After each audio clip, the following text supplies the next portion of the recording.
What's going on, bottom line viewers? It's Mitch here, and we have some guests. I know I don't usually do guests. You can't see them right now because it's a big reveal. It's a big surprise. Let's say hello to the boys. First up, no words from the other person. No words from the other person. First up, we have the man, the myth, the legend. He is known as Dilly. Vanilly. What's going on, Dylan? I'm doing good. Everything's going well. End of the year. No more school for a couple weeks, and now we're here to talk about some football, getting back to the basics. So I'm enjoying it. I can't wait to get this video going with the boys. How about those Cowboys real quick? Those boys, we don't hang around those boys no more. No. I don't know what all out of that one. All right, and our second guest today is, I just said man, the myth, the legend for Dilly. I need to come up with something better for this guy. I mean, he's got the hats, he's got the jerseys, he's got the beach apparel. His name starts with a K, and it's a E-V-O-L-E. Kevole is back. What's going on, bro? Hello, all of you from the Bottom Line View. Dilly, great to see you. Love the new look. Mitch, congratulations. You're growing this channel like leaps and bounds. Great job. Ultra, Durkant, hello to all of you fans out there. It is great to see you. Great to be here.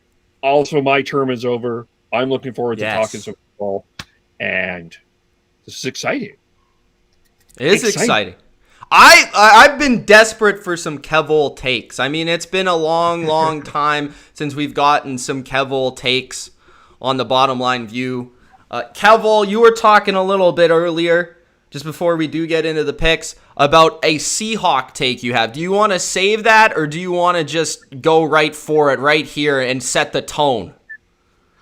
I'm going to save it.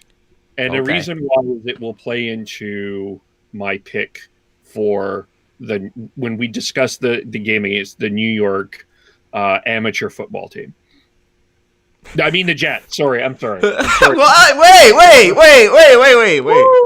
We don't have amateur football teams in here. All right, guys. So you guys know the drill.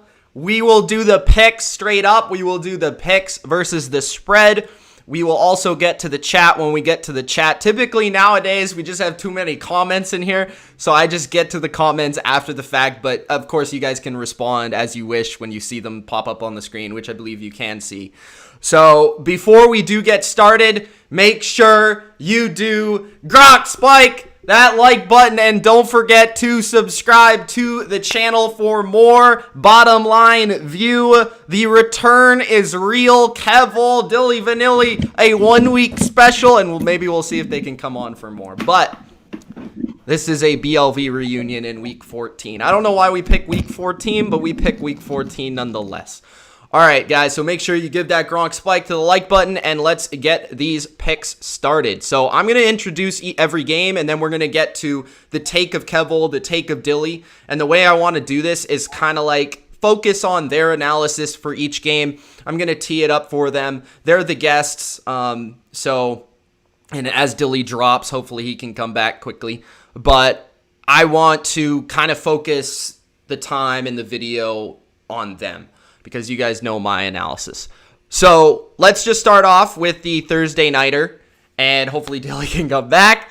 The New England Patriots and the LA Rams. The Rams are favored by 5 in this game on Thursday Night Football, and it's a rematch of the Super Bowl 2 years ago. Sean McVay versus Bill Belichick. Obviously, there is no Tom Brady. It is now Cam Newton. But this game, I think, is one of the better on-paper matchups of the Thursday Night Football slate we've had all year, and I'm very much looking forward to it. I think, personally, it will be a low-scoring game.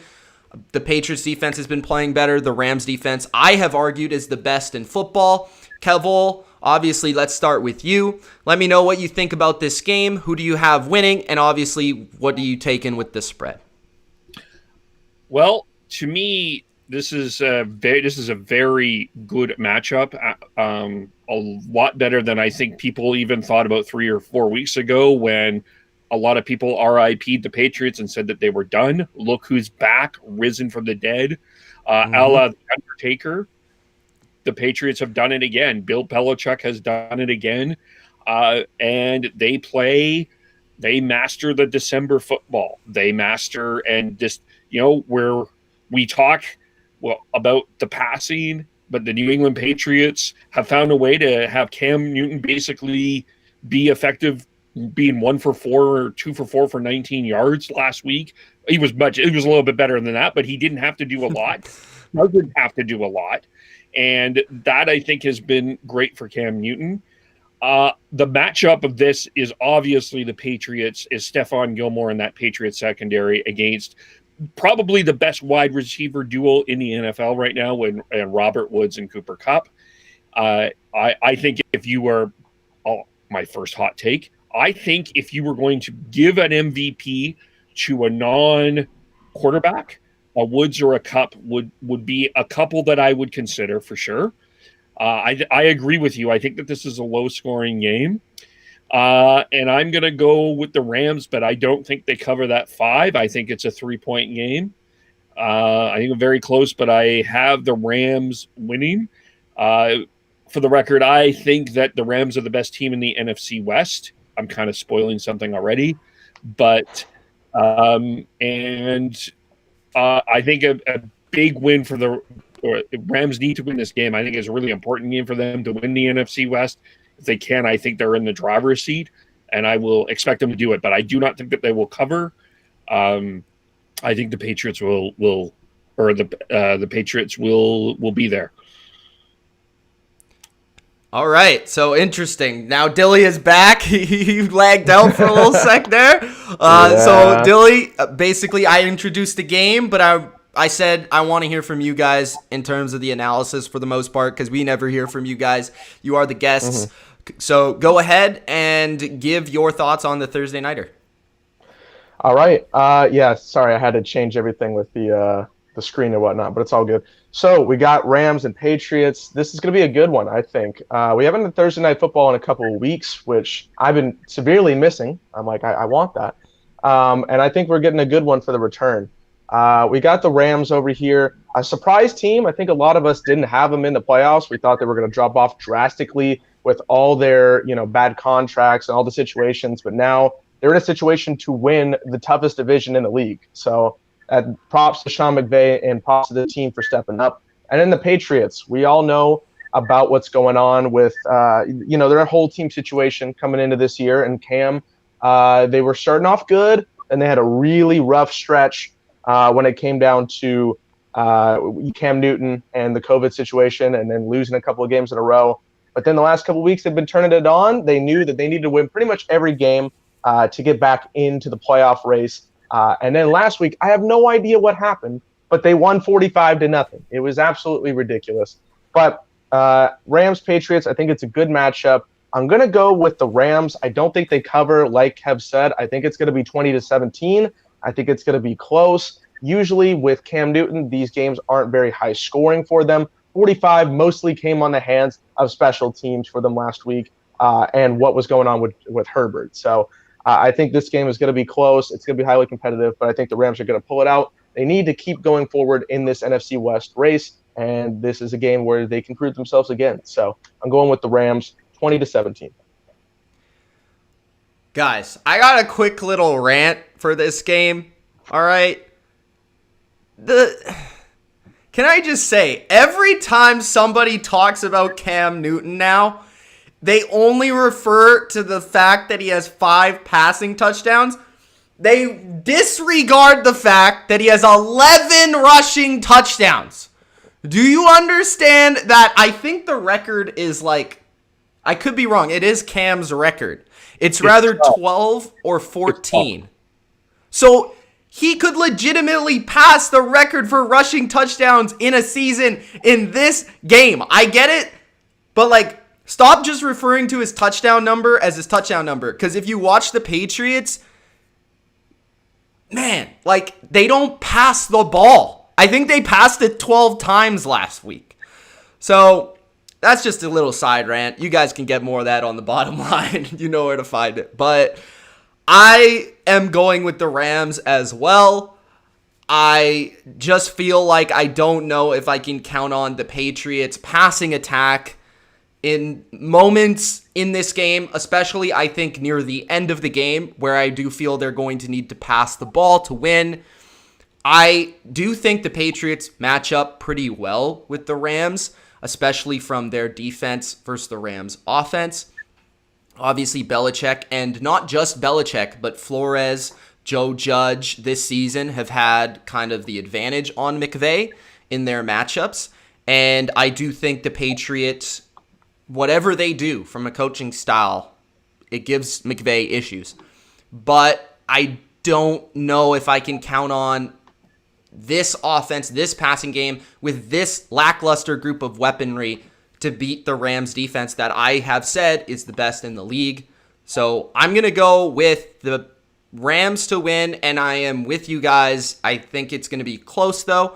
I'm going to say the Rams win by like a field goal, and I think it's going to be both teams below 20, like 17-16, 17-14, like something like that. So I like the Rams to win, but I will take the points with the Patriots. I actually really like the points with the Patriots because I do see a scenario where they could win the game.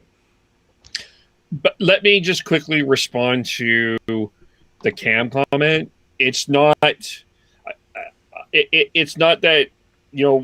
because we're in a league of Patrick Mahomes and Russell Wilson doing the things that he's doing, Derek Carr, even Josh Allen, it's so unconventional, but part of it is just credit to the Patriots coaching staff, and part of it is credit to Cam, who's also just been willing to adapt his game in a way that suits the way that he plays. I don't think he's getting enough credit for doing what he's doing, but it's a game plan, and it's working. It really does work, and it suits Cam going forward. And to me, if I'm the Patriots, there's no question in my mind you bring him back next year, and you might probably try to sign him to a 2 to 3 year contract at a hopefully reasonable rate. But to me, he's your quarterback forward.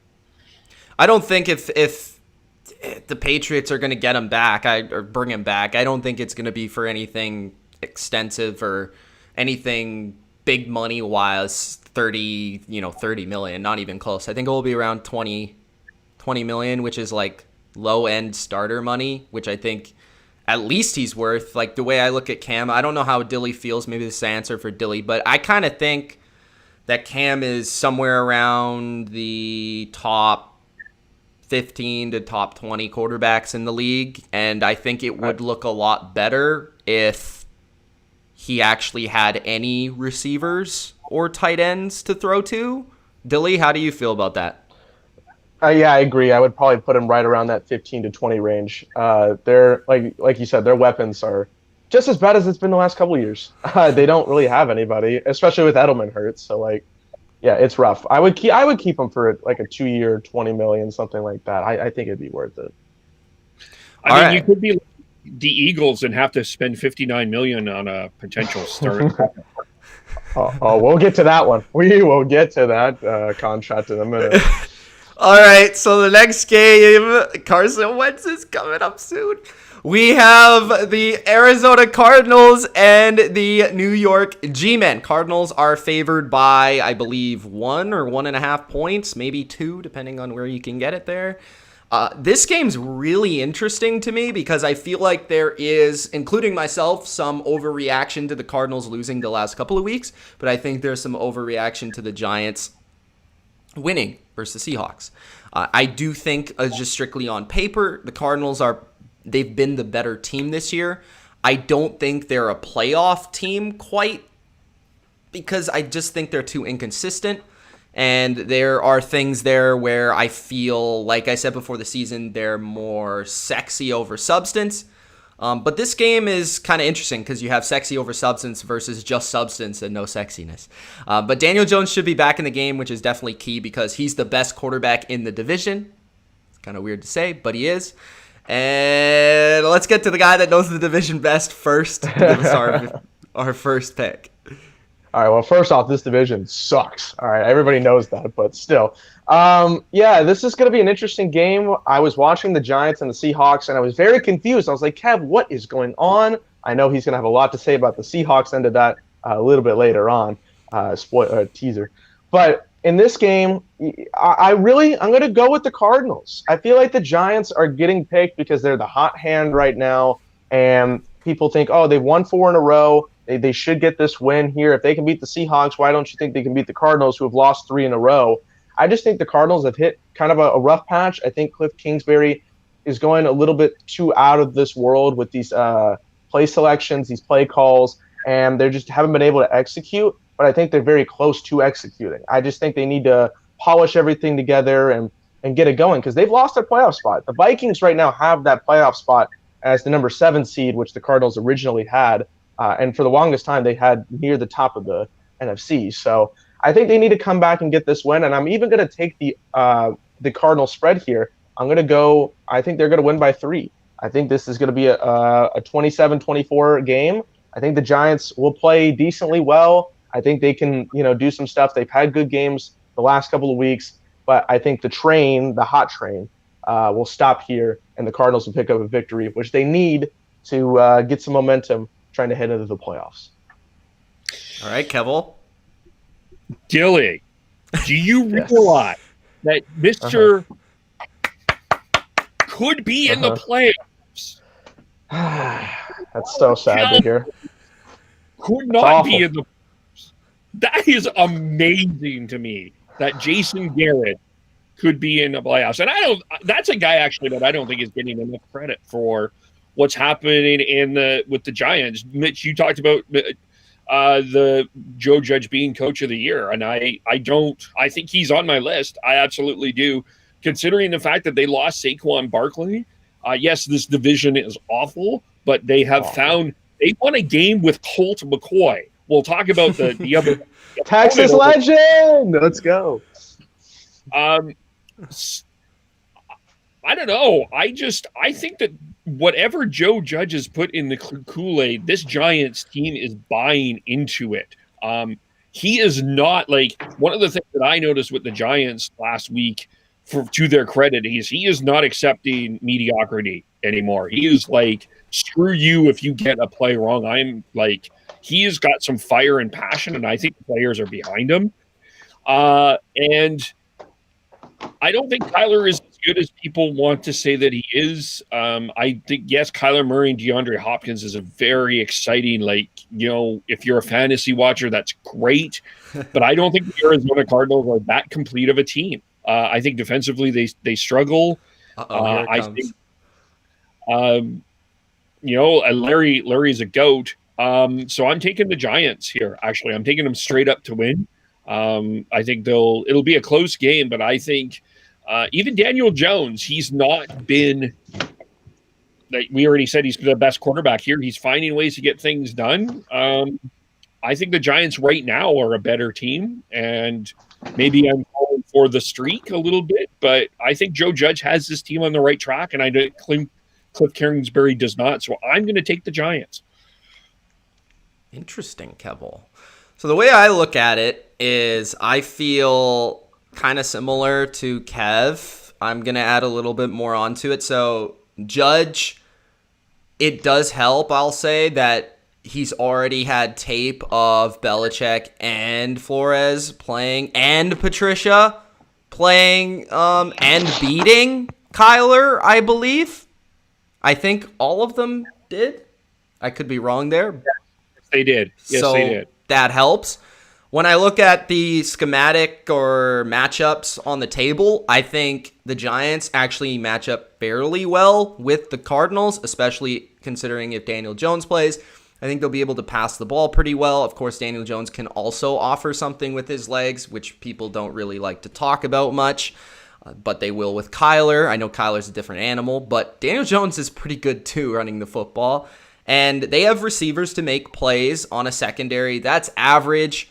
They don't really have great pass rushers, so I don't really feel like they're going to overwhelm the Giants' offensive line or anything like that.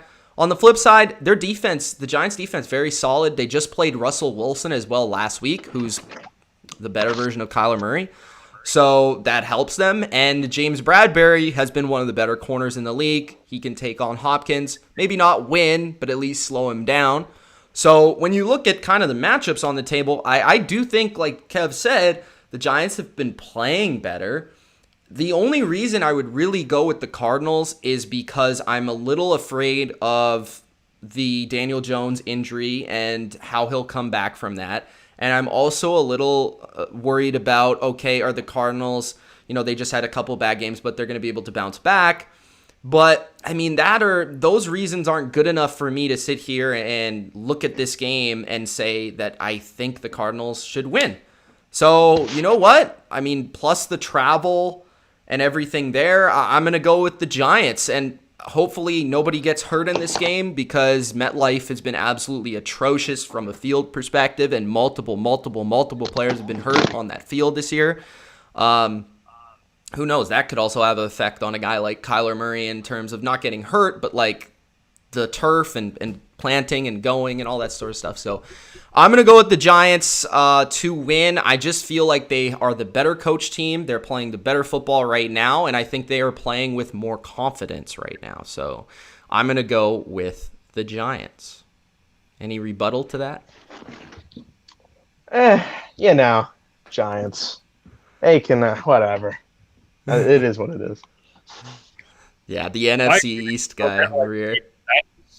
That is so unacceptable what's going on at MetLife. That's awful. Like, come on. Like, that is brutal. It's bad.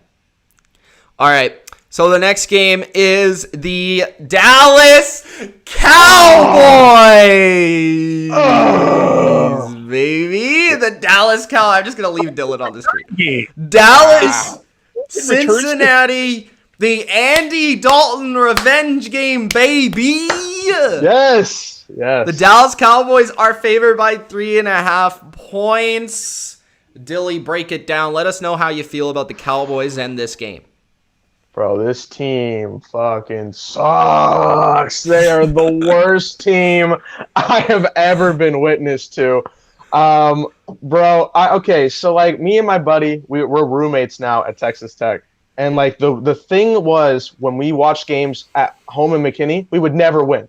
So then we lived together, and we still can't win. We are the most cursed team, or the cursed duo I've ever seen. It's awful.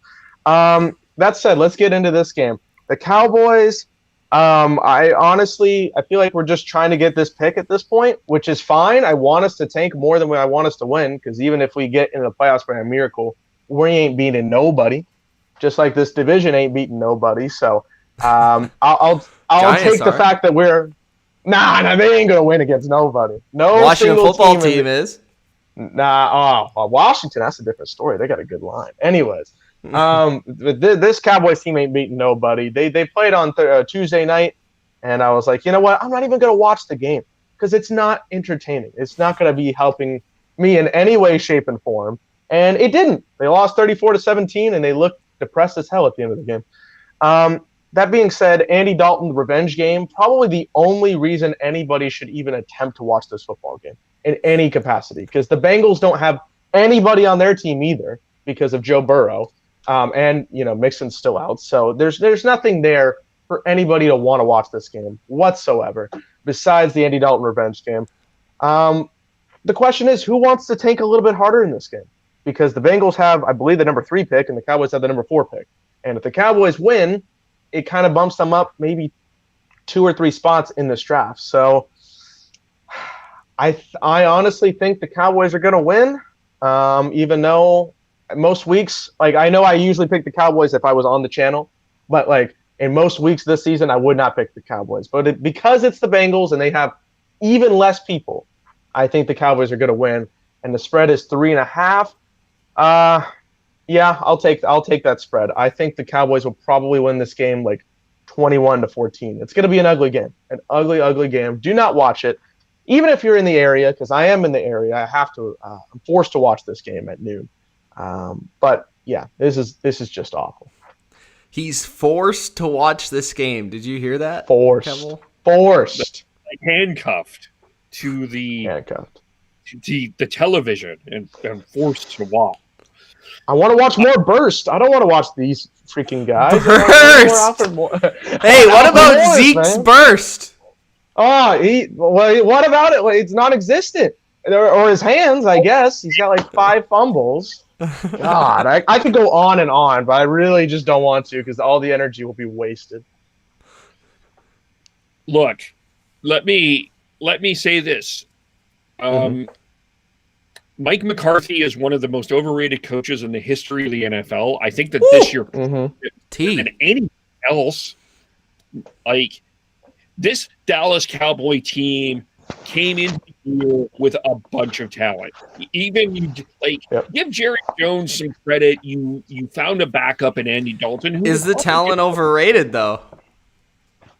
I think the biggest two big mistakes, of course, was the McCarthy hiring. But paying Ezekiel Elliott and letting Dak Prescott piss in the wind.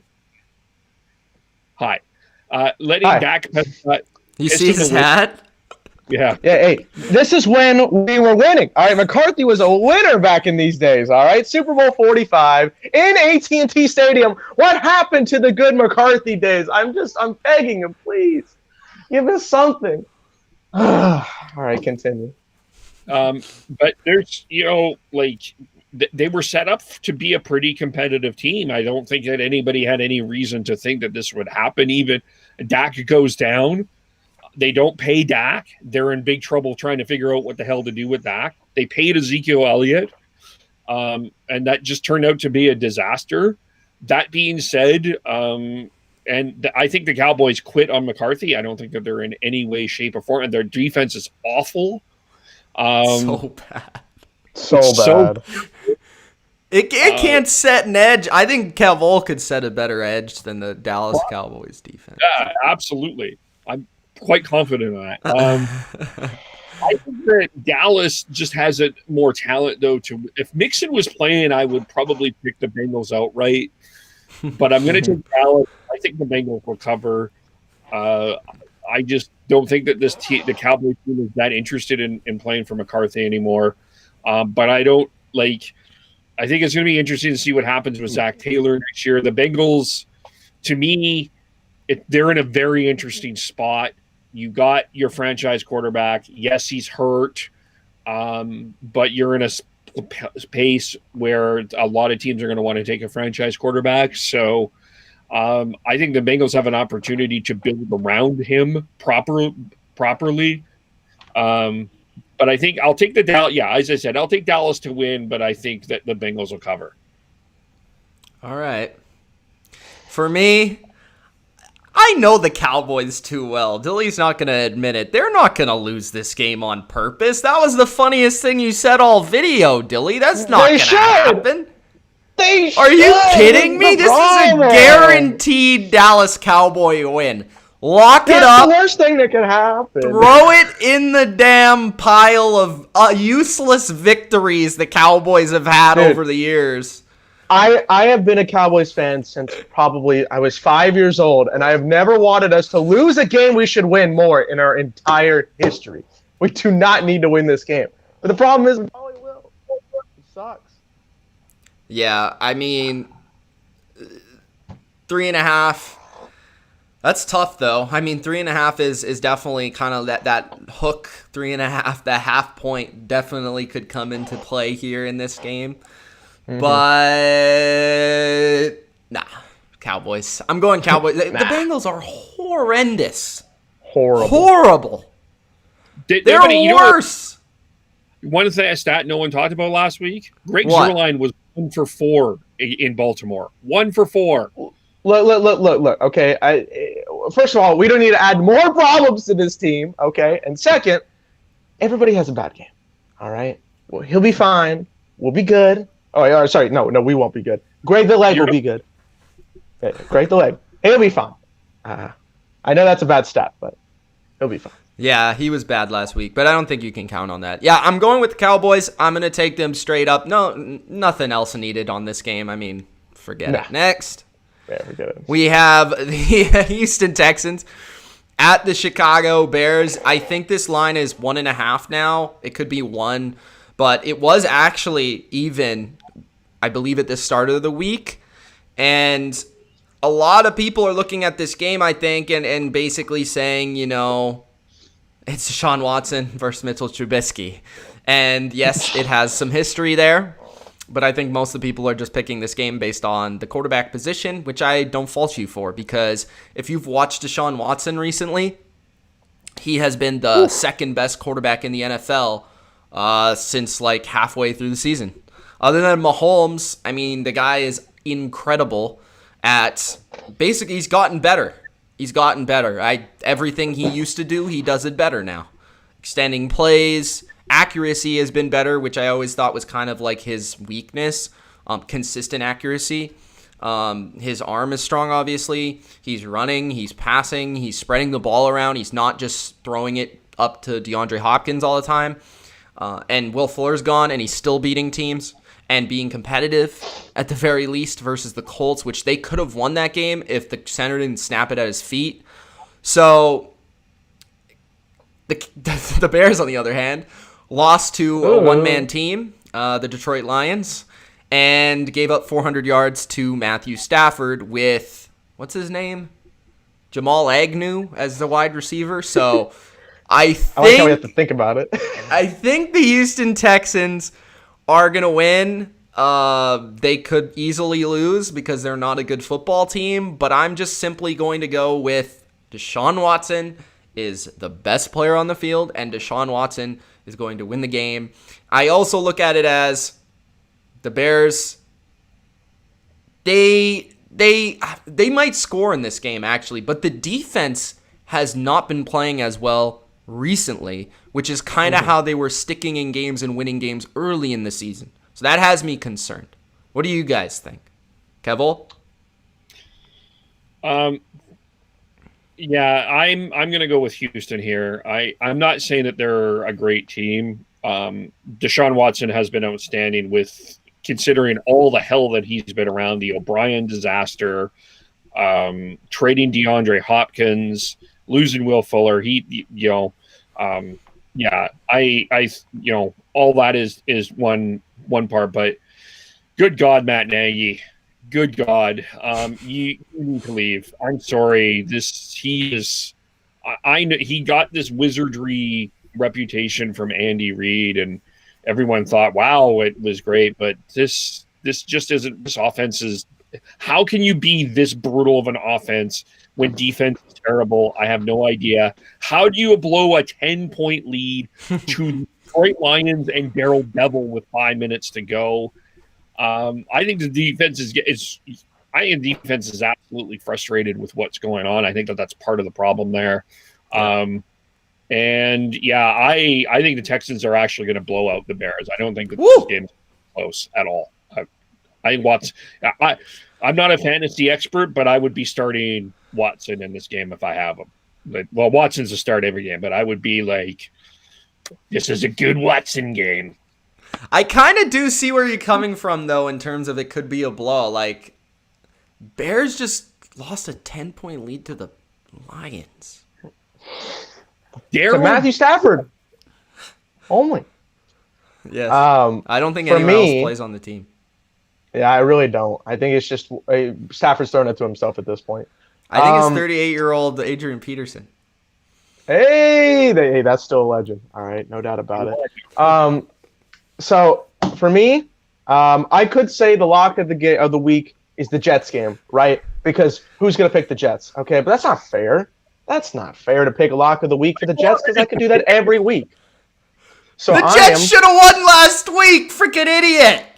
Well, I hope you're calling them idiots and not me. Greg Williams. Okay, I was about to say, well, he's fired, so. But I'm not going to do that because that's not fair. This is my lock of the week. the Texans are going to win, beat the Bears, and they're going to easily cover this game. Okay? Oof. Watson is a great quarterback. I think he's number 3 since week 8. There's still one quarterback. You put Mahomes. There's one other guy. I'll get to a little bit later, but I still think he's number 3 since week 8. He's been playing great football. He's been trying to lead this. Yes, absolutely, Taysom. He helped me in fantasy last week, actually. This Texans team, I know they're not very good, and a lot of things have been going very bad for them. But I think they've been going maybe worse in Chicago, because at one point this was the number 1 seed in the NFC, and now they've lost 5 or 6 in a row, and it looks like they don't even want to try. So why would I pick that team? And the Lions, they literally lost this lead to the Lions. I cannot stress enough how much of a one-man team that the Lions are. So I just think this is going to be a blowout. Trubisky's going to go. Nagy has to go. The defense wants to go. Everybody just go home. So whatever. Texans win. I think they're going to win by. Be absolutely pissed. I don't know if you know. I can't wait. Oh, I know Gil. Yeah, I know Gil. Yeah, I cannot wait for this man to see this. Yeah, the Texans are winning by at least 10 points. Count it right now. All right. Okay, next game. We have the Kansas City Chiefs. I got to sit up straight for this one. This is a big game. So we have the Kansas City Chiefs and the Miami Dolphins. -7, the Chiefs. Dirk Kant thinks the Dolphins are going to be somewhat competitive, and I'll tell you this. They would be, but they're starting the wrong quarterback. I am taking the Chiefs because they're the Chiefs. But, secondly, I do expect this to be an intriguing matchup between Brian Flores and Andy Reid, and the defense of the Dolphins, the secondary of the Dolphins, and the receiving core and weaponry of the Chiefs. Now, I will say the Chiefs have consistently not been able to cover spreads because they've often been too heavy of favorites. In this game, it is only 7.5-ish. So that is kind of interesting because it's lower. Obviously, the Dolphins are one of the better teams the Chiefs have played. But me thinking about it, I just have absolutely no confidence that the Dolphins' offense is going to be able to consistently keep up with Mahomes. So I am going to take the Chiefs. Now, in terms of the points, that's tough because it's in Miami and weird things happen in Miami. Let me think about that one. Let me get to Kevole first before I give you the pick. I love being able to do this now. I don't have to wait. Yeah, it's fascinating to me. I mean, you got Mahomes, you've got all those weapons. I think they do win. I think that they're going to cover. I think Brian Flores has done a great job. Miami has done a great job, but Kansas City has been bored for most of the year. They know that they're going to be one of the top 2 seeds. They're getting ready for January. That's been their big thing. But I just don't think the Dolphins have the offensive weapons to make this a close game. I think with Denver, with Jerry Jeudy, you had a bit of a opportunity to at least make it competitive. I just don't think with Tua and the weapons in Miami, I just don't see Miami being competitive. I'm going to take Kansas City by 10 here. Dilly. All right.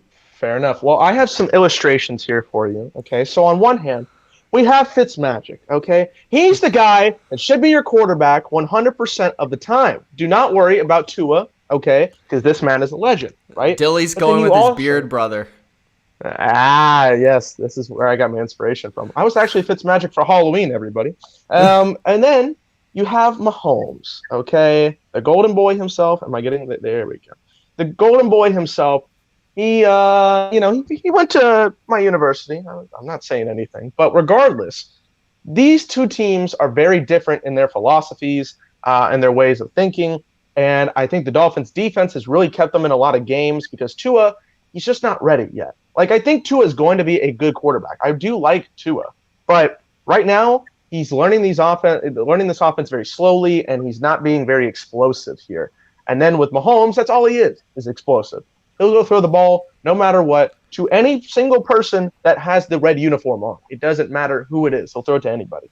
But that being said, I'm going to take Kansas City, but I am going to take the points in favor of the Dolphins. I think this will be a closer game because of the defense that the Dolphins provide. If they get some kind of defensive touchdown, that's going to help out the Dolphins in a huge way on offense. And I know that they don't have the offensive power, but I think it'll be a closer game than people expect. And plus, like Kevole said, the Chiefs have already got their playoff spot pretty much clinched. They do want that first-round bye because only one team's going to get it this year. And with the Steelers and them losing, I think the Chiefs have an easier route now. But I'm going to go with the Chiefs here. I think it'll be like a 6-point game. Ooh, just covering maybe the backdoor cover. So giving you my final pick for this versus the spread. This, as you guys know, won't be one of my best bets because I can't even make up my mind on this show.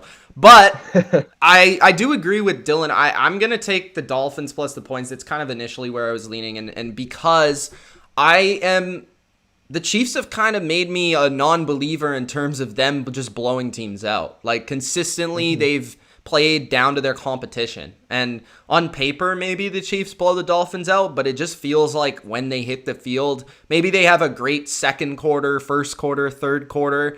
You know, they're even dominating some of the better teams in the league and let them come back. And, like, they don't seem to play 60 minutes. So it leads for a lot of backdoor covers and stuff like that. So I'll take the Dolphins with the points, but obviously the Chiefs to win. The next game is the Minnesota Vikings at the Tampa Bay Buccaneers. Kevole is getting his hands warm, so let's just go there real quick because I think, are you Bruce Arians' brother, or do you just have the same hat stylist? Bruce Arians is an embarrassment to this hat. He is an embarrassment. He needs to take off this hat. This is Can't wear the Kevole hat no more. You are not allowed to wear the Kevole hat with your offensive strategy. My God, it's frustrating. You have the third leading rusher in the National Football League, and you are playing plumpy, I can barely forward running, barely holding on to the ball, Leonard Fournette. That's a head scratcher. You haven't adopted your game plan enough to use the weapons and use Brady properly. I think Tom Brady. I'll say this: if there is a rumor that Tom Brady punched Bruce Arians in the face, I would not be surprised. Honestly, I think that this. I look at Tom Brady like just completely flabbergasted at what he's dealing with here in Tampa Bay. Like obviously night and day from Belichick and Arians. And I know that people are going to love Bruce Arians, but I'm just not one of them. Sorry. He's an embarrassment to this hat. And he has misused Tom Brady. It's bad. I mean, and Byron Leftwich, bad. And that's the problem with the Bucs is they don't seem to have this together. Where I look at Minnesota, and Mike Zimmer has turned this team around. They have one of the best young wide receivers in Justin Jefferson. And I think no disrespect to our friend in Abbotsford, but I think he's the offensive rookie of the year. I think that Mike Zimmer has found a way to make Kirk Cousins comfortable. Dalvin Cook has been amazing. What's the line again? 6.5. This is a must-win for Tampa Bay. They have to win this game. Must win for Vikings too. Yeah, but my heart says Brady and the Bucs can win, But you know what? I'm going to do it. I'm sorry. I'm going to do it. I'm going to take the Vikings here. I'm going to take the Vikings. Yeah! Wow. I just it's no disrespect to Brady. I just don't trust what is going on around him for him to be successful. And I'm trusting a bit in what the Vikings are finding ways to do. So that's why I'm going to take the Vikings here. But and maybe it's a benefit for the Bucs if they lose, because I don't think Bruce Arians can take Tampa Bay where they need to go. I just don't. That's well, it's not a benefit for Brady. I'll tell you that. He's 43. He better make the playoffs at this point. Now, yeah, but here's the thing. Not that it matters. Well, no, but if he's going to go to a different team and try to prove himself, Yeah, I to mean, think he would want to win something. Yeah, he here, obviously wants to, but I mean, nobody's gonna be like, "Oh, Brady sucked it." Brady doesn't even suck, but the Bucs suck at 43. But like, I feel like he only is going to care about it. Like himself, yeah. He's going to beat himself on it. Yeah, I agree. Okay. Another illustrative guide here. Okay, the Vikings, the greatest team that has ever lived. Chris Carter, by the way. Okay, we have a new great receiver. They are my second favorite team, but because my other team sucks, I have to put this as number one this year. Now, so here's the thing. They have another great receiver, Justin Jefferson. I'm not even going to compare that. We're not going there, but I'm just saying one great receiver to what is looking like a great receiver now. Shout out to the Eagles for picking Rieger, by the way. I think this is an interesting matchup because the Vikings have really come out. They were really starting slow. 1-5. They didn't look very good. They looked terrible, honestly. But then they've come back 6-6. The only game they lost to was, is that right? The Cowboys? Oh, that's interesting. I don't get it. But sure, well, I'll take it. And then you got the Bucs over here who, okay, we talked about this the other night with Mitch and I. We're talking about Pittsburgh's running game. You know, we'll get into that later. But this is a more egregious example of them abandoning the run game when their run game was actually good. Like, the Steelers game isn't good, but the Bucs, like Kevole said, have I think he's number 5 now, maybe number 4 in terms of rushing yards this year. When this concept, I discovered this concept. Right? Yeah, he was number 3 as of last week. I think it went down a minute because of all this, them not giving him a chance. So I feel like the Bucs, they just kind of annoy me because I feel like they should be doing well. They should have all the success in the world. They're doing well, but they should be dominant. That's the problem. They're doing well enough. They're doing well enough, but they're not getting what they need to get out of. So, but I would pick the Vikings if not for one single thing. It's after a bye week. Ooh. And Tom Brady kills after a bye week. His record is 13-4 after the bye week. His 4 losses came. I actually have the stats for you. 2002 against the Broncos. I don't remember that game whatsoever because it was 2002. A 25-17 loss to the Pittsburgh Steelers, which I almost thought was a typo because when does he ever lose to the Steelers? Let me guess. Was that 2011? Yes, that was 2011. Ding, ding, ding. So that 2013 against the Panthers. I believe that was that Monday Night Football game. Yeah, that was the Gronk got tackled in the end zone game. Yes. And then I believe this is the 2016 edition, which is the Seahawks game on Sunday Night Football, which was the Gronk in the end zone play. So the last 2 have been pretty controversial, pretty close, if you do say so. And all of those games were decided by 8 points or less. So Brady does pretty well on after bye weeks. And even though he's with a new team and it's a different style, he's still got great game players around him. So I'm going to go with the Bucs. And I'm actually going to take them to cover. I think they'll win by 7. All right. For me, I really think that this is a huge week. I've said it consistently over the last week or so that this is like the point in time for the Bucs that if they're going to do something this season, they're going to prove it in this game, or we're going to at least see what their identity is in this game. Doesn't mean that if this game's close or if they win or a close game or if they lose a close game, that completely eliminates them from doing anything. But what I want to see in this game, and if I do see it, it means they probably won, It's just their identity being crafted properly.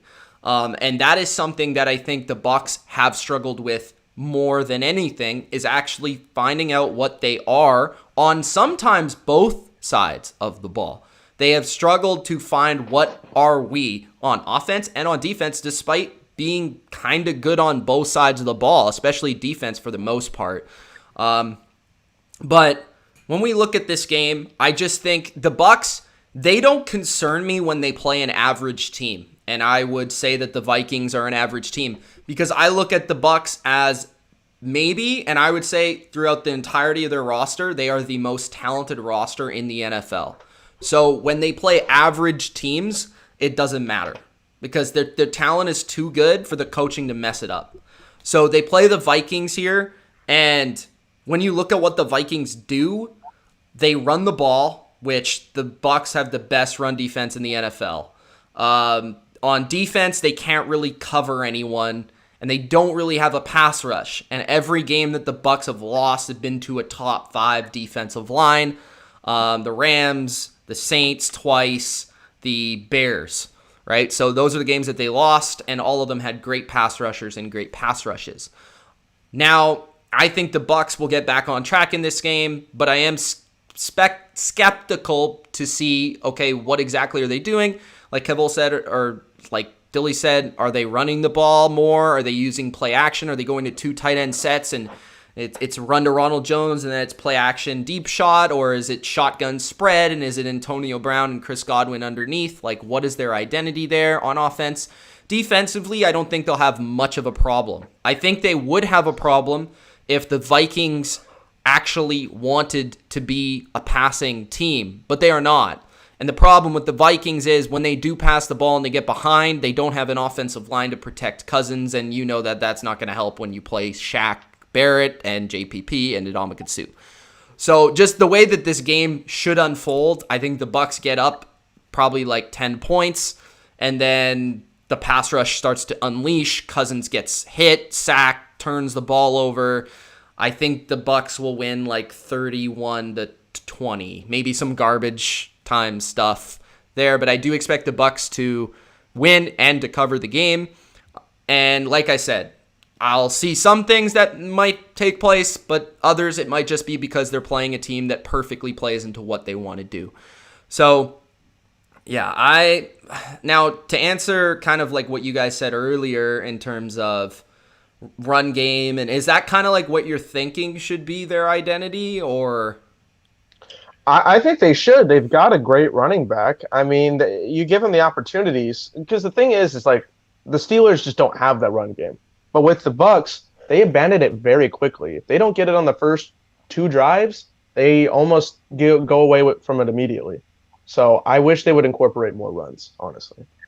Interesting. I think what they need to do is Brady is comfortable being a chameleon. He doesn't have to. You can adapt and play whatever style that you want, and I think that that's part of the problem. You have Brown and Gronkowski. Yes, they're older and they haven't been around in a while, but they can take short routes. You have Evans and Godwin that you can stretch the field a little bit with them, and then you can run. They need to be more. I think to me, they need to be more adaptable. They just seem so stubborn in doing one thing or another. Mm-hmm. So that's my biggest problem with the Bucs is they don't adapt or adjust to their opponent. When Josh McDaniel and Tom Brady always did that in New England. Yeah, the thing that I see, Kev, is kind of seconding your point there. I just feel like they're trying to be 2 things at once, and they're trying to be like Arians in terms of this is what we do, and every week we're going to do it. And when they've played the Saints, like that's why they got blown out both times, because the Saints were prepared for it, and the Saints, it played right into what the Saints do well. Like you're letting Tom Brady drop back and just get clobbered all game, and you're not protecting him. You're not throwing the ball short, and that's the thing that I've been saying all season that has been absolutely non-existent from the offense is any sort of short passing game or precision passing attack, which is exactly what Brady has done for 20 years in New England.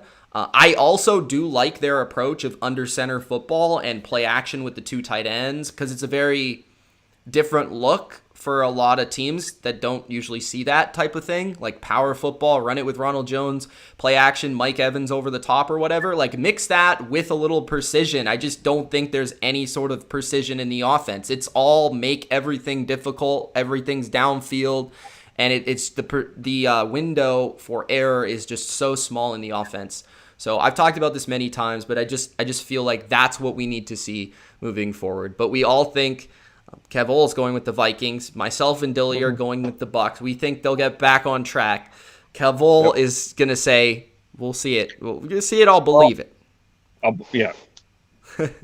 All right. Next game is the Tennessee Titans and the Jacksonville Jags. Let's not spend too much time on this. I don't think we need to. Jacksonville is more concerned with AEW right now, and Tennessee, what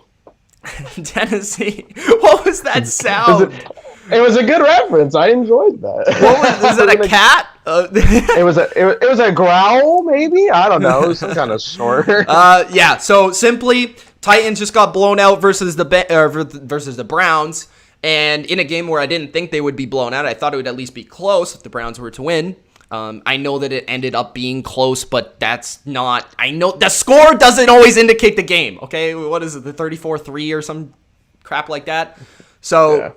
Tennessee is going to win this game, and typically in this game in December, what do we see? A 90-yard touchdown by Derrick Henry. I think the Tennessee Titans get back to their identity, which I do feel like is starting the game with Tannehill with play action and then running the ball in the second half and wearing down their opponent.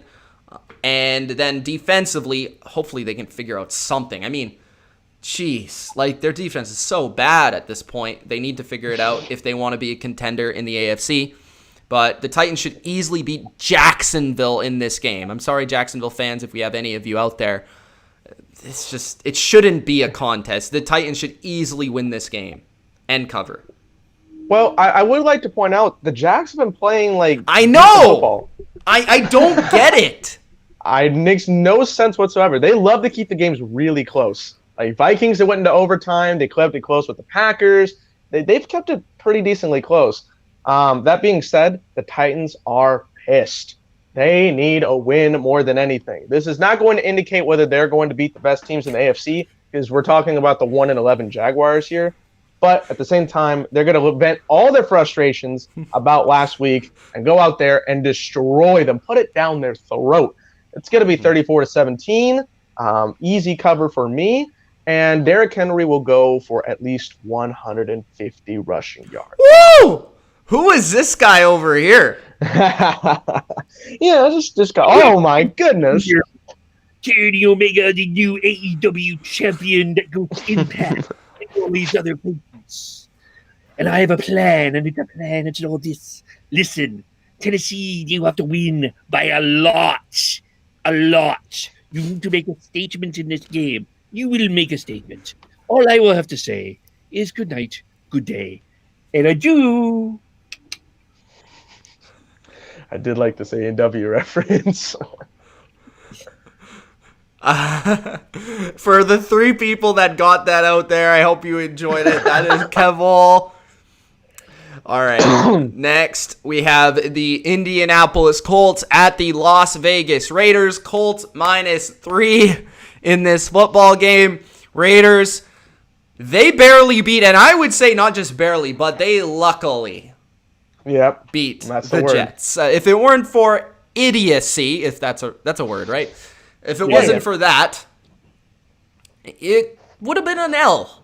And the Jets would have one victory on the season, and we would be talking totally different about the Raiders in this game. The Colts, meanwhile, they easily could have lost last week as well, but kind of nobody saw it, I like to think, because everybody was looking at the Jets game. But the Colts, they still managed to win, and it was versus Deshaun Watson, so credit and divisional opponent. It wasn't the Jets, okay? The Colts are just, I feel, a better all-around team. I think the better quarterback resides in Las Vegas.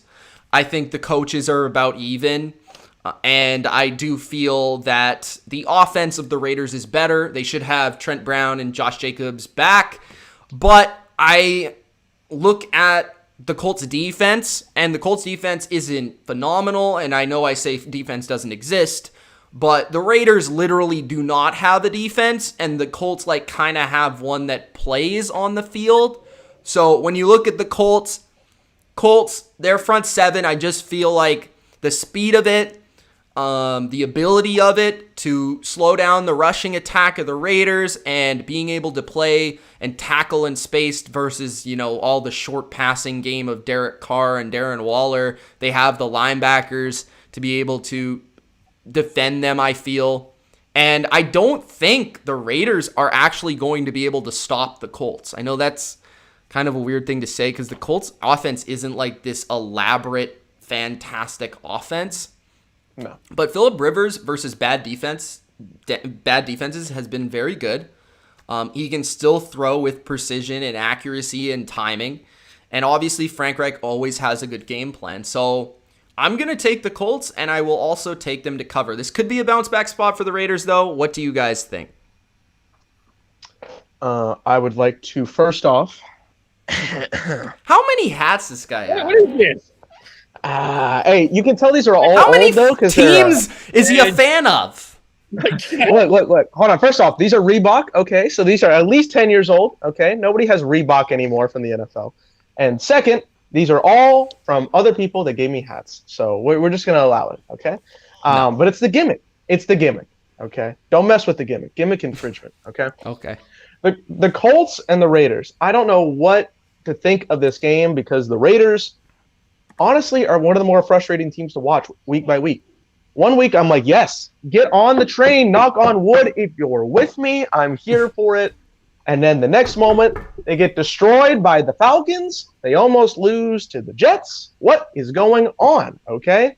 I don't understand it. And then the Colts, I don't understand what they're doing either because they're all over the place. They're not that great on offense. They have a decent defense, but yet they are number one in the AFC South.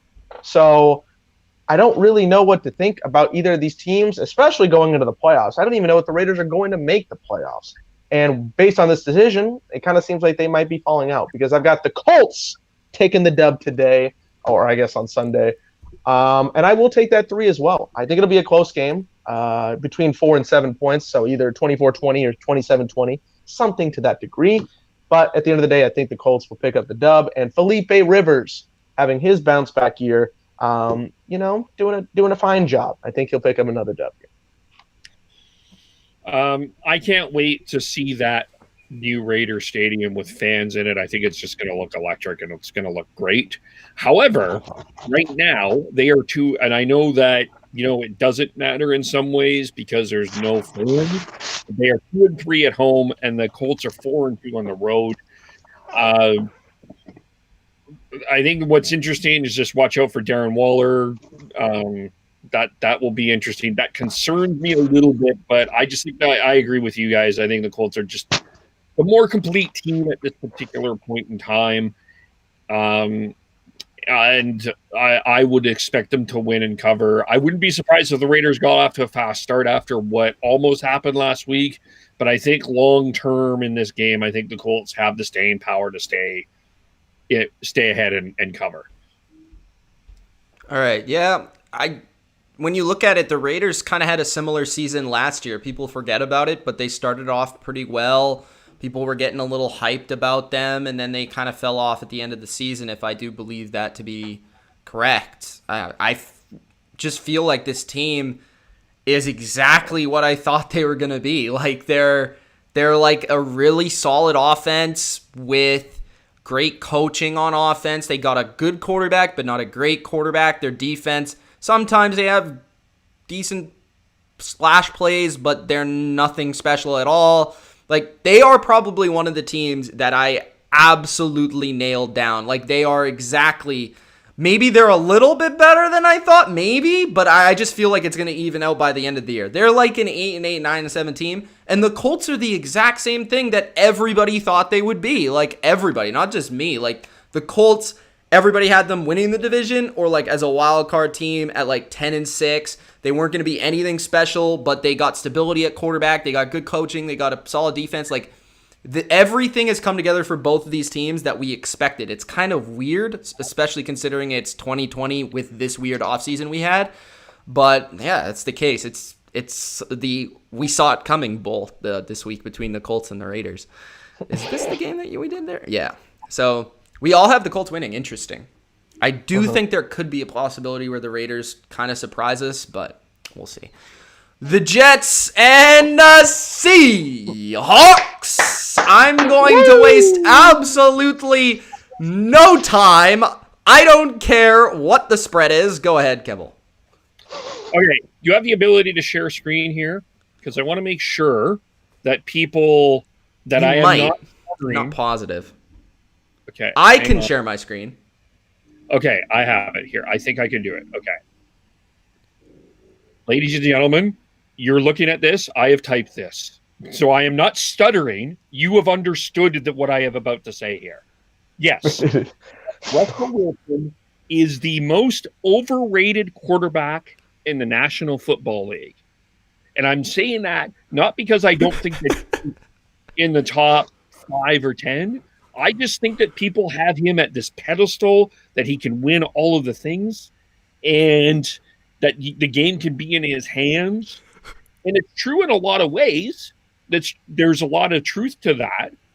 But right now, this offense really runs more through Chris Carson than it does through Russell Wilson. I know that's going to be a ridiculous take for a lot of people, but I don't think that Russell Wilson is as good as everybody is saying he is. An interesting little stat that people are not aware of, his third down efficiency rating is 66. I know rating is not great, but it is the third worst in the National Football League. So, yes, I am comfortable, even though I'm wearing the jersey, that saying Russell Wilson's overrated. The second thing that I'm going to say... He's wearing the jersey. The Seahawks are frauds. Yes. Okay, this is what was killing me. I was dying laughing. The title of the thing, it said Russell Wilson's overrated, and then the title above is the Seahawks are frauds. Yeah. Let's look at this realistically here, how they got to 8-4. They got a win over one of Dilly's teams. I was going to say Dilly. He's apparently a fan of every team now. Oh, he is. Whoa! Gimmick over here. All right, continue. They won because they had a big stop against the Minnesota Vikings and drove down the field. They beat the New England Patriots because they just touched Cam Newton by a step. Realistically, this team arguably is a 6-6 team. They're a 500 team at best. And last week they lost to a far less talented team, the New York Giants. And I'm looking in the camera. They were outcoached. They were outcoached by this team. Brian Schottenheimer had a terrible game plan. He didn't adjust. And that's the bottom line. The Seahawks are not as good as people want to say. They are frauds. I know I'm wearing the jersey. I am a fan, but I'm also, I'm here to analyze. They're frauds. This is a phony team. And this is what needs to happen. This is Ohio Northwestern, basically. They need to win by 20 points this week. This is classic, Kev. He does this so often. This is vintage. Vintage. At least like once a week, Kevole used to come on and be like, this team needs to win by 28 or else it's a failure. Come on. This is a terrible New York Jets team. Have the Seahawks ever beat an NFL team by 28 points? 20 points? Super Bowl. The Denver Broncos. Oh, okay. So like 10 years ago, they did. Yeah, 10 years happened. But they need to They need to win. Okay, I'll calm down to 20, but they need to cover that spread. Okay, cover the spread. They have cover to cover the spread. That's fair. It's fair. But yeah, if this is close, I'll say this: if this is close, I don't think the Seahawks are making the playoffs. I think that this will. Wow. Questions within that organization. Interesting. But obviously, who the heck's gonna take their spot? The Lions, baby. Yeah. Oh, that's Mitch's team for sure. Absolutely. The Lions are coming. The Lions are coming. Man, that was interesting take. I did not see that coming. I saw that going a number of different ways. I did not see that one as the different. Russell Wilson is overrated. Seahawks are frauds. That is bold. I mean, the Seahawks are frauds. I think in terms of, I don't think they can win the Super Bowl, but I do think. Yeah, I don't think they can win the Super Bowl, Kev. I don't think there's an NFC. I'll say this: there's not an NFC team that is the Super Bowl team. Not really. Yeah. I don't think. I think it's going to be the team that plays the best in the playoff, like gets the hottest kind of thing. Yeah, I think it's going to depend a lot on matchup, but there's not a real I'm not looking at any of the NFC teams as like they're going to win the Super Bowl. Mm-hmm. I just don't see it at this point. With all due respect to the Saints and the Rams, I don't think that they're truly Super Bowl caliber teams. Okay, so who are you picking? The Seahawks? Yeah, so they have to cover. They're going to cover. They have to. I am picking Seattle to win. I am picking the Jets with the points because, like I said, the New York Jets almost won last week. Okay? They fired the absolute cancer in their locker room, which was not a player. Sometimes it can be a coach, ladies and gentlemen. He's a cancer to the NFL. It's an embarrassment. He's legitimately a bad person. I don't like to say that. I don't even know him, but just based off of like everything we've seen that has been documented, is there any reason to say that he deserves a job in the NFL? No. Bounty Gates is there for a reason. I still got to make my pick real quickly. Yeah. I just wanted to give you a little reasoning. You can put on your hat. You have another one. Holy crap. I will say the final point. The reason I'll take the Jets to cover is I like what I've seen from the offense since getting all their receivers. And I do think Sam Darnold can execute versus this defense of Seattle. I think Jamison Crowder can have a decent game. Mims, Perryman, these guys can move the ball through the air, I think, and make it entertaining. I do expect Russell to have a huge game, Metcalf, huge game, Lockett, huge game. But I actually think this might be one of the more fun games of the week. Probably not what Kevole is looking for. Well, I will tell you, Mims is going to be out. He has an emergency, so he's been out for Sunday. But I will say, first off, Jets, Jets, lose. We're on the train, baby. This team sucks. Like, even worse than what I watch on a weekly basis. But here's the thing. It's intentional, right? Last week, we saw a situation where the Raiders had to go Hail Mary. They got to throw this ball 55 yards to get a touchdown. And they decide to send 7 men into a blitz against Henry Ruggs, who is like the second fastest player in the league. It is honestly one of the dumbest or most convenient calls I've ever seen in my entire life, because it got a man fired, and at the same time, the team still got to lose, and everybody, it doesn't matter to them, you know? So the Seahawks will win this game. 14 is a pretty hard spread for a team that I still think has been struggling, even if it's against the Jets. So with that in mind... Amateur team, Kevole called them. I think the Seahawks are going to win by 10. So I think the Jets are going to cover the spread, which is sad. But for the Seahawks, you just need... you as a fan, and I'm talking to Kevole and talking to everybody else out there, you just want to see something good, man. Wilson needs to limit those interceptions, because that's a killer for them right now. He is increasing at a Carson Wentz level rate. And, this team's better than that. I think they have an opportunity to do something. They're just shooting themselves in the foot. But against the Jets, they're going to get it done. I mean, let's be fair. All right, that was far too much time spent on the New York Jets. Hello. Yeah, no. Kevole has a call. Bullshit. Not true. That was Greg Lee. He said he's got offers for 10 coaching jobs now. Oh, he does. Hey, did he get letters for them? I think he's got letters. Letters. Yeah. I didn't know that they still do it by letter, but I think he also got a fax as well. Oh, really? Yeah. Wow. That's impressive. All right, the next game. Oh, this is a perfect transition. Kevole, before we even get into this game, would you take Matt Ryan and Julio over Russell Wilson and Tyler Lockett? Doug Baldwin. I still would take Wilson over Ryan. I would take Metcalf over Jones. I would not take Jones over Lockett. Or I would take Metcalf over Jones, Jones over Lockett. It just Okay, at least we're correct on this angle. 100%. But yeah, closer with Jones and Lockett. Metcalf's a beat. This is a game between the two teams that choke better than anybody in the NFL. We have the Chargers.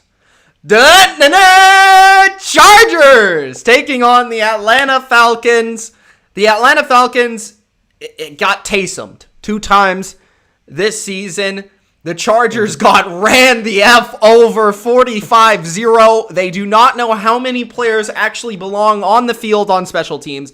Anthony Lynn is going to check the rule book, and hopefully they can get it right this week. They sent 12 out. They sent 10 out twice. They don't exactly know, but hopefully it's a little bit better. Talking about a guy that needs to be fired, that is the man coaching the Chargers. It is bad. The Chargers still have a pretty good roster despite all the injuries and a rookie quarterback who's been unbelievable, and they still can't win games.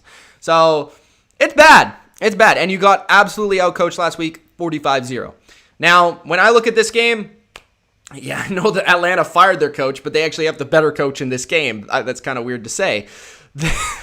Morris is probably a better coach here. And I would say that the quarterbacks are about even. I think Matt Ryan and Herbert. Maybe you give the slight edge to Herbert, actually. Now that he's facing a non-Belichick defense. Belichick kind of always makes rookie quarterbacks look kind of human. And then you look at the defensive side of the ball. I actually think Atlanta's defense, it might be surprising, Atlanta's defense has played better than the Chargers defense this year. Chargers defense has not played well very often this year. They had a decent performance versus the Bills. We expected more out of this unit. I think Bradley, the former Seahawk, has also got to go as well because he is outdated and his scheme's got to go. I think this team's going to be a lot better next year, as you can tell, once they get better coaching and get healthy again, which Chargers can never do. But the stadium's beautiful, I will say that. Nobody will be watching this game except for Ultra, and Chargers fans don't exist, so just Ultra. Maybe Wave God as well. I am going to take Atlanta because I cannot trust the Chargers. I don't care. I am not picking Anthony Lynn. The guy is an absolute... I said this last week. It was a cold, hard lock that the Patriots were going to beat the Chargers by a lot of points because the biggest mismatch of the season was Lynn versus Belichick. That came true. I don't think that's the case this week, but I just like how Atlanta's fighting week to week a little bit better. I think they've been better since they let go of Dan Quinn, and I do think they have the receivers and the passing attack to throw the football and to win this game. It should be exciting, though, if Herbert can put up points on the other side. What do you guys think about this one? Kev? I'm going to go Atlanta here. Two teams I don't trust, but I trust the Chargers less. I agree. I feel for Justin Herbert because he's a really talented guy. Keenan Allen, I feel for him as well. But Anthony Lynn needs to go. Gus Bradley needs to go. They need to get some coaching in there. After it was it the Ravens that kicked the crap out of them a couple of years ago, right, in the playoffs? Yes. Yeah. Well, they kicked the crap out of them. It was kind of no. Wait. Are we talking about the Chargers? Did. The Patriots. The Chargers beat the Ravens, and the Patriots beat the Chargers by that's right. 28. Yeah, that's right. Yeah, they haven't been the same in a couple years. Atlanta, it's very interesting. But these are two teams in the offseason. I'm very interesting what you do with, as aforementioned, Matt Ryan and Julio Jones, and what you do And who you bring in for your coach in LA, I think, is fascinating because I will say this: I don't trust the Chargers to win this year, but the Chargers have a lot of talent on that team, and if you get some good coaching in there, they can challenge Kansas City. I'm going to make my points short because this game does not matter whatsoever. First off, I know somebody, one of my best friends is actually the godson of Anthony Lynn, so this just hurts me, but he's not a good coach. Oh, really? Okay. Damn. Yeah, actually. Yeah, hey, I I will say I have nothing against the guy. I actually like the guy from Hard Knocks. Yeah. But he's a good guy, but some guys just can't coach in the league. I mean, it's simple. Second, Mike. Let's not go there yet. Second, whoever's leading at halftime will lose this game. That's the dumbest thing that you could possibly say. Yeah, whoever is winning at halftime, put your money on the halftime spread. Like, all right, going into the banks. I'm going to do that. I'm legitimately going to do that. All right, good. Well, hopefully you make some money out of that. I think that the Falcons will take the halftime lead, but the Chargers will end up winning. I just think it's one of those things that is just going to happen. When you have two of the most cursed teams in terms of leads, some weird stuff's going to happen. So I'm going to take the Chargers, and I'll take the points. I think they win by 3. All right. Let's move on because, I don't want to spend more time on that. So let's continue. Oh, baby! Oh, no. Oh, here we go. I see a logo of Matthew Stafford versus the Packers. Packers are favored over Matthew Stafford by 7.5 points. I think that the Packers are better than one person, so I'm going to take the Packers to beat Matthew Stafford in this game. I will say that I do think I liked watching the Matthew Stafford team last week more because at least they had a different coach on the sidelines who didn't absolutely barf all over himself every single game where they're leading by 10 to 14 points and end up losing, and also didn't give up a lead to Mitchell Trubisky. This time it was the reverse. I think this game's actually going to be closer than people expect because the first time around, the game was Matthew Stafford team led by, I think, 10 in the first half, and then the Packers were able to come back and win the game pretty convincingly. The Matthew Stafford team was without most of their cornerbacks, like those guys matter, and Aaron Jones went off in the second half. So I do feel like one of these games every year is pretty tight, and I do think that's going to be this one because at least the Matthew Stafford team is playing with more heart and they are playing with more passion. So because of that, I will say that the Packers win the game, but I'm actually going to take the 7.5 with the Lions because I think this game is going to actually be pretty close because this is the Stafford team's last chance to have a hope in making a wild card. So I'm going to go 30-24 for the Packers. Who wants to go first? I'll go ahead and go first. This is the Matthew Stafford team. No question about it. There's just nobody out there for him, and yet he's still slinging the ball. Can we get this man to a different team, please? I'm begging somebody out there. Just do it, okay? And then the Packers, I usually call them frauds, but I think they're doing pretty well this year. I feel like this is one of the more consistent Packer teams we've seen in a long time. And I know they made the NFC Championship game last year, but they didn't play that well in the NFC Championship game, so take that for what you will. Rodgers has been the second best quarterback since Week 8. I was alluding to that earlier. I think he's been the second best since that point. He's been balling, and this team really goes off of him, but they've still got great playmakers. Aaron Jones is a great running back. Devontae Adams, he's going crazy this year. I feel like if there wasn't guys like Tyreek Hill, this man would be talked about even more because he's going crazy. And the rest of the receiving core is good. Tanyan's having a really good year for himself, which we haven't seen for the tight end position from Green Bay in years. Jermichael Finley, anyone? That's probably the last boy right there, Jermichael Finley. Well, shout out to him.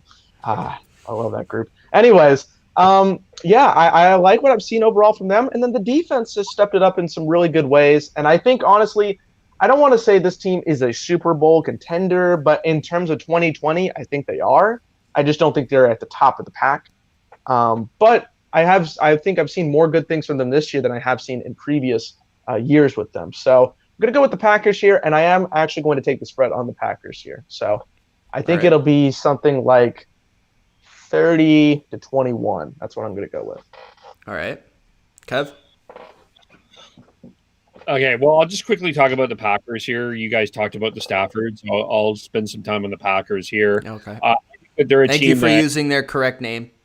That's me and my respect for diversity and culture. Yes. The thing is, the Packers haven't played anybody really. Mm-hmm. They've had a pretty soft schedule. I think that they're a first round out. Actually, they're going to win the North, but I think that I'll say this now: they are out in the first round. I don't think the NFC is good enough. You think there's going to be a team good enough to beat them in the first round? Not in the first round, I think.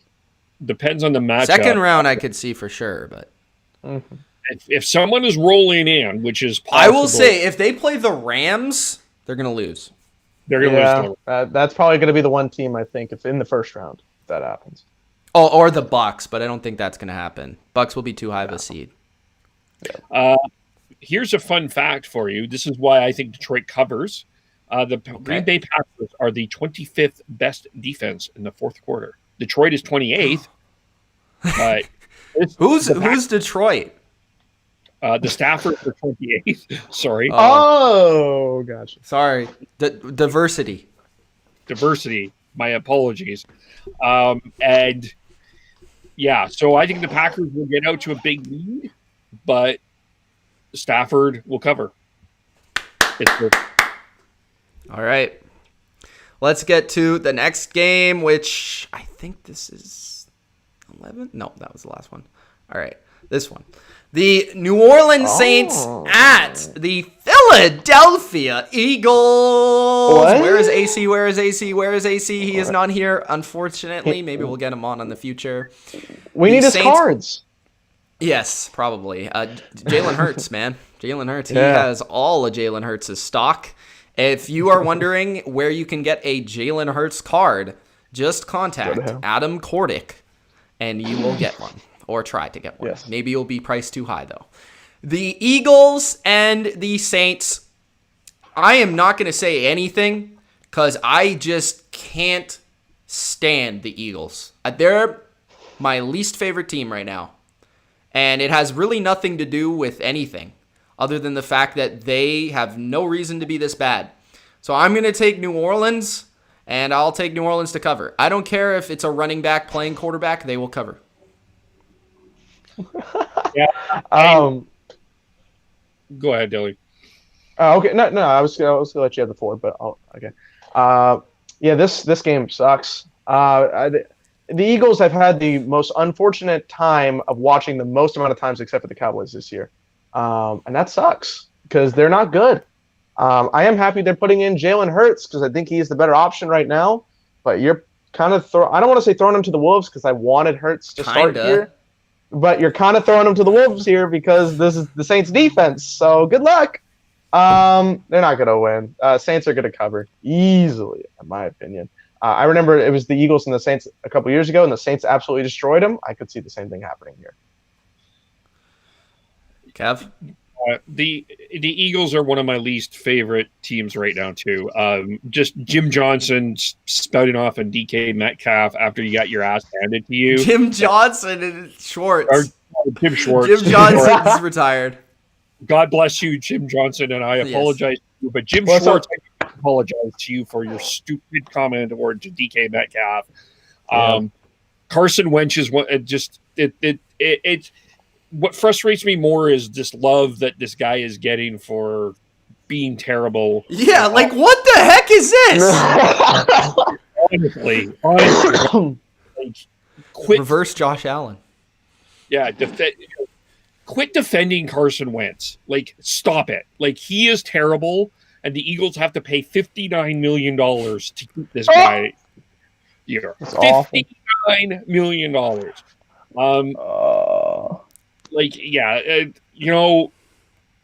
It's just, I think this needs to win by 10. I don't think it's a complete blowout. But I do think, like, if it was Breeze, I would probably give it 17. But, when you're playing Taysom Hill, who can barely throw a forward pass, I mean, we should have a debate. Here's a poll question. Who has the better, Taysom Hill or Tim Tebow? Oh, Taysom. Taysom has, say this. Taysom has a good arm. I don't think the arm is the problem. I think the accuracy is the problem. And the delivery. I agree with that 100%. Like, he has a stronger arm than Breeze, actually. That's why they put him in certain moments to throw 40-yard passes, because Breeze can't do that. But obviously, the offense is, even if Taysom was good, the offense isn't even built for Taysom, really.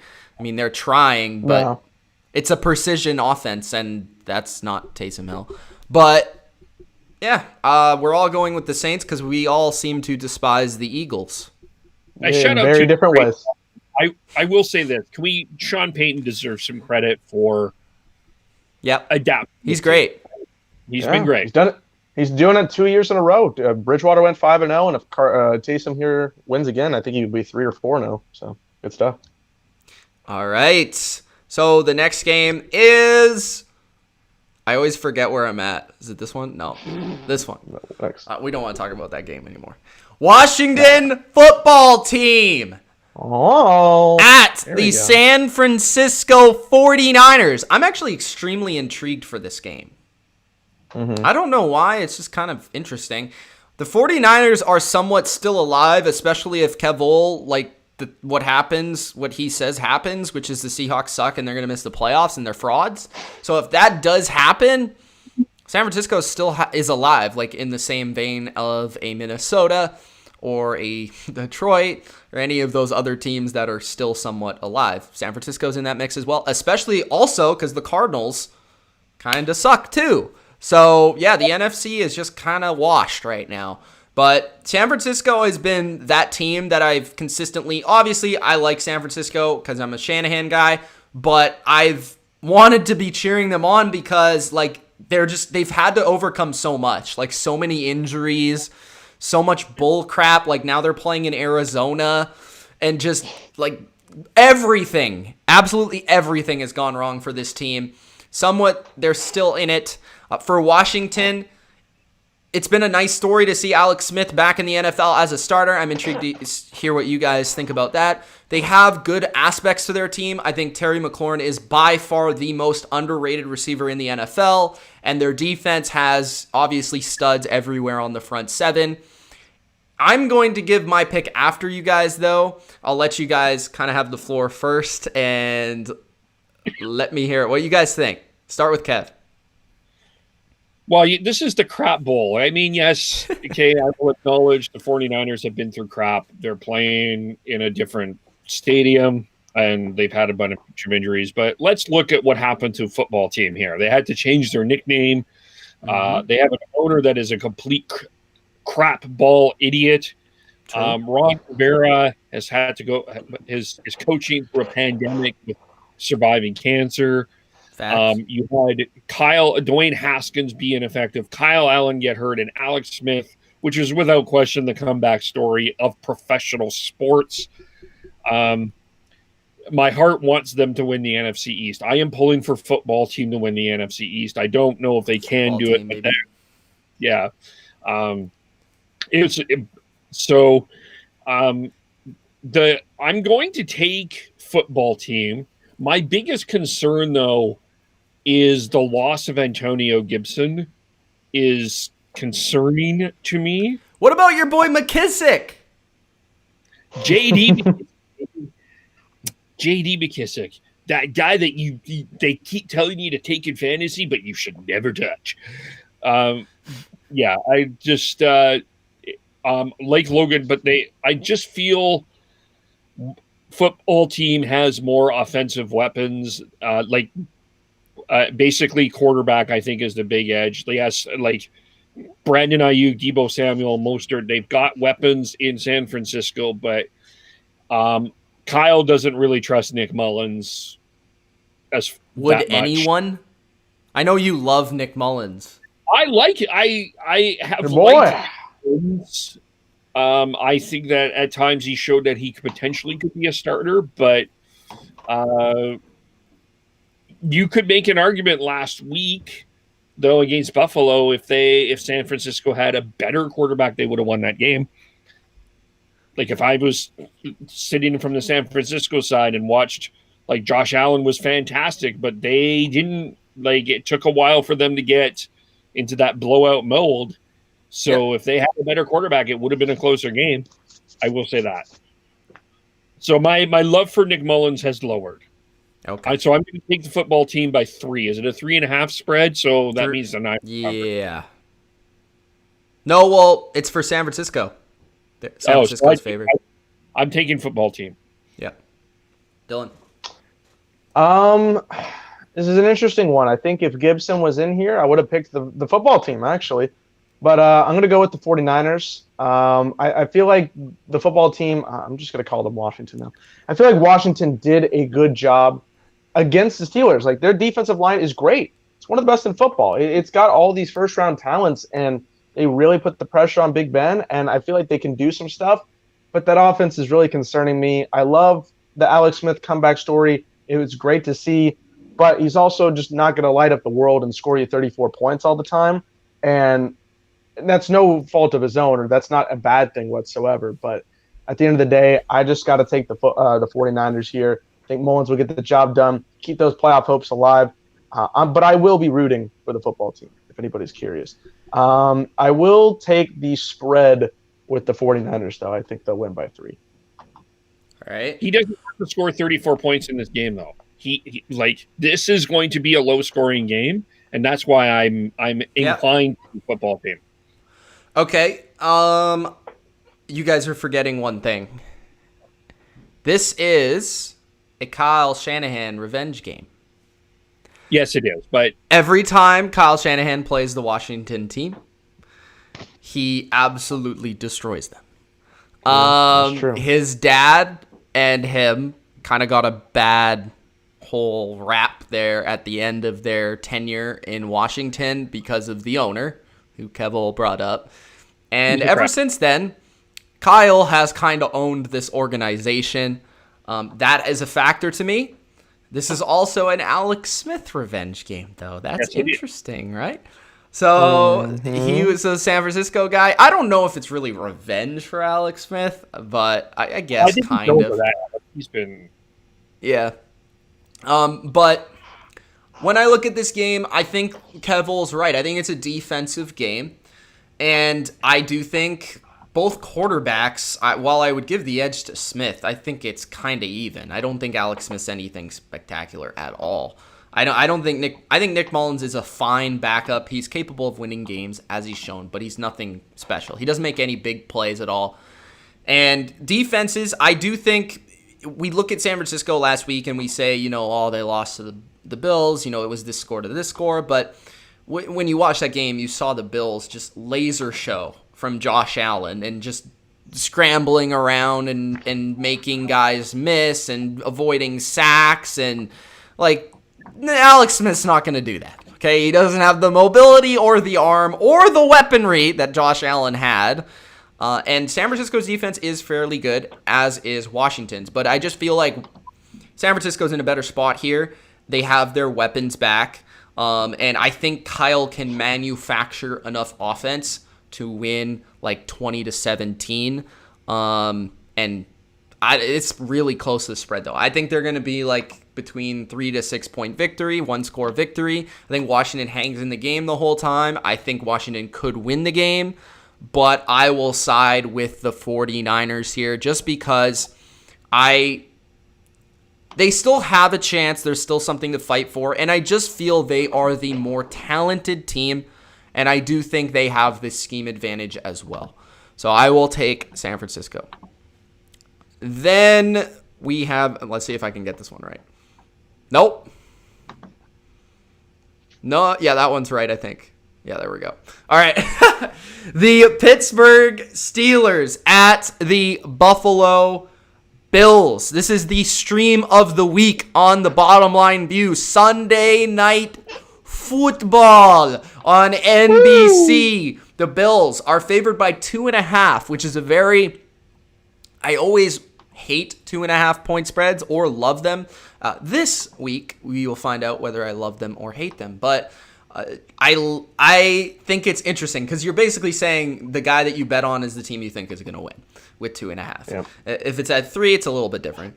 So Pittsburgh, Buffalo. This game, in fact, is in Buffalo, I do believe. And Josh Allen is the better quarterback. 4 weeks, everybody was telling me that Ben was a top 5 quarterback. Actually, I went on my friend Michael Beck's podcast and a Steelers show, and they told me that Big Ben was a top 5 quarterback, which I don't really know where they're getting that from. I think he's like a borderline top 10 to me. Josh Allen, I have now firmly secured as the 5th best quarterback in the NFL.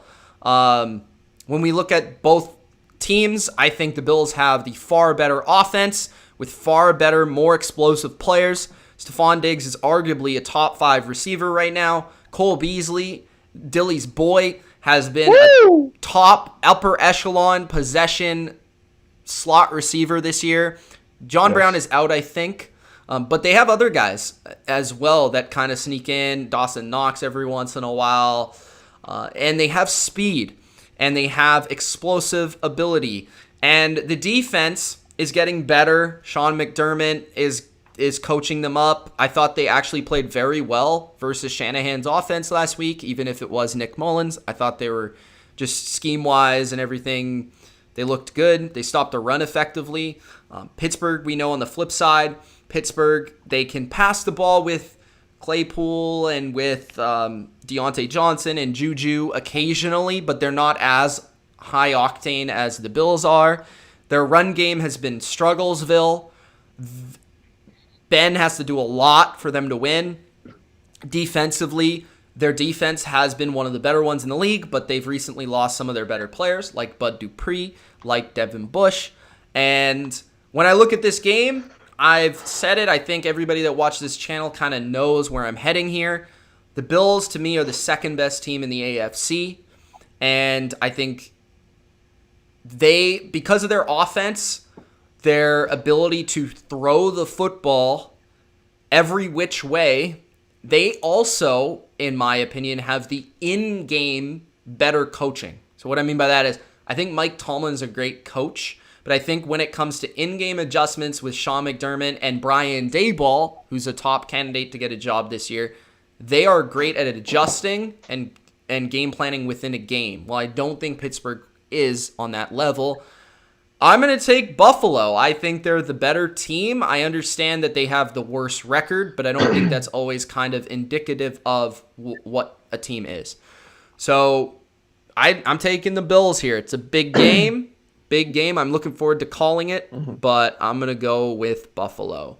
Let's start off with Dilly Vanilly. Do you agree with me, or are you going to go with the Pittsburgh Steelers? I think somebody's got a hat maybe to represent who he thinks is going to win. I don't. Uh-oh. Maybe it is.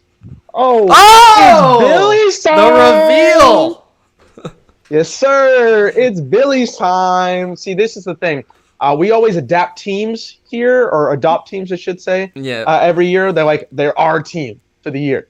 And Bills were my team this year. Last year was San Francisco. They went to the Super Bowl. The Bills, I know I joke with the Dolphins and everything, but Fitzmagic's just the GOAT, so we're going to allow that. But this was my adopted team for this year because I think last year they had all the potential to get the job done, and they just kind of came up short in that game against the Texans, and it didn't really work out. But this year, they've got all the pieces put together, and they're ready to succeed. This is the team that I think a lot of people need to put some respect on because Josh Allen, he's looking great. He's got all the weapons. Cole Beasley, shout out to the man, Cole Beasley. And their defense is pretty good. The Steelers, on the other hand, they've been frustrating to watch for me because even though they're 11-1, I don't feel like this is an 11-1 team. This should be a 7-4 team by all rights at this point. But they've been playing some actually really easy competition. and they met a test where against the Washington football team, and they didn't get the job done. So this is another very difficult matchup for them. I think the Bills are going to come out slinging. They've got all the tools in the world, and I think they've got the coaching necessary to take the dub here. I'm going to go with the Bills, and obviously, like you said, because of the 2.5-point spread, whoever you're picking as the winner pretty much is going to be the spread as well. So I'm taking the Bills on the spread. I feel like they are the closest team to stopping the Chiefs in the AFC. So there you go. Kev, he's really contemplating this here. First of all, can you tell me again what Mike Beck, shout out to Mike Beck, what that podcast said about Ben being a top 5 quarterback? Can you say that again? They said he was a top 5 quarterback because he is relied on a lot to win the game, something to that degree. And because his team's undefeated, and because, yeah. Okay, so I am just going to respond this way. So there. That's what I have to say about that. Oh, we need a Ben rant. The Ben hater. I don't even think there could be one. It's really hard to rant on a guy that has lost one game. Like it just, I don't really. It's hard to do. Let's shout out to Abbotsford's Chase Claypool. He's had a great year. That receiving core is a competent one. Better than competent. Be fair. Yeah, it's really good. It is really good. It's just like I really like Deontay Johnson. I really do like him as a receiver. I think he's probably their best receiver in terms of all-round ability. mm-hmm. But the big problem with Pittsburgh is they either cannot, will not, or shall not run the football.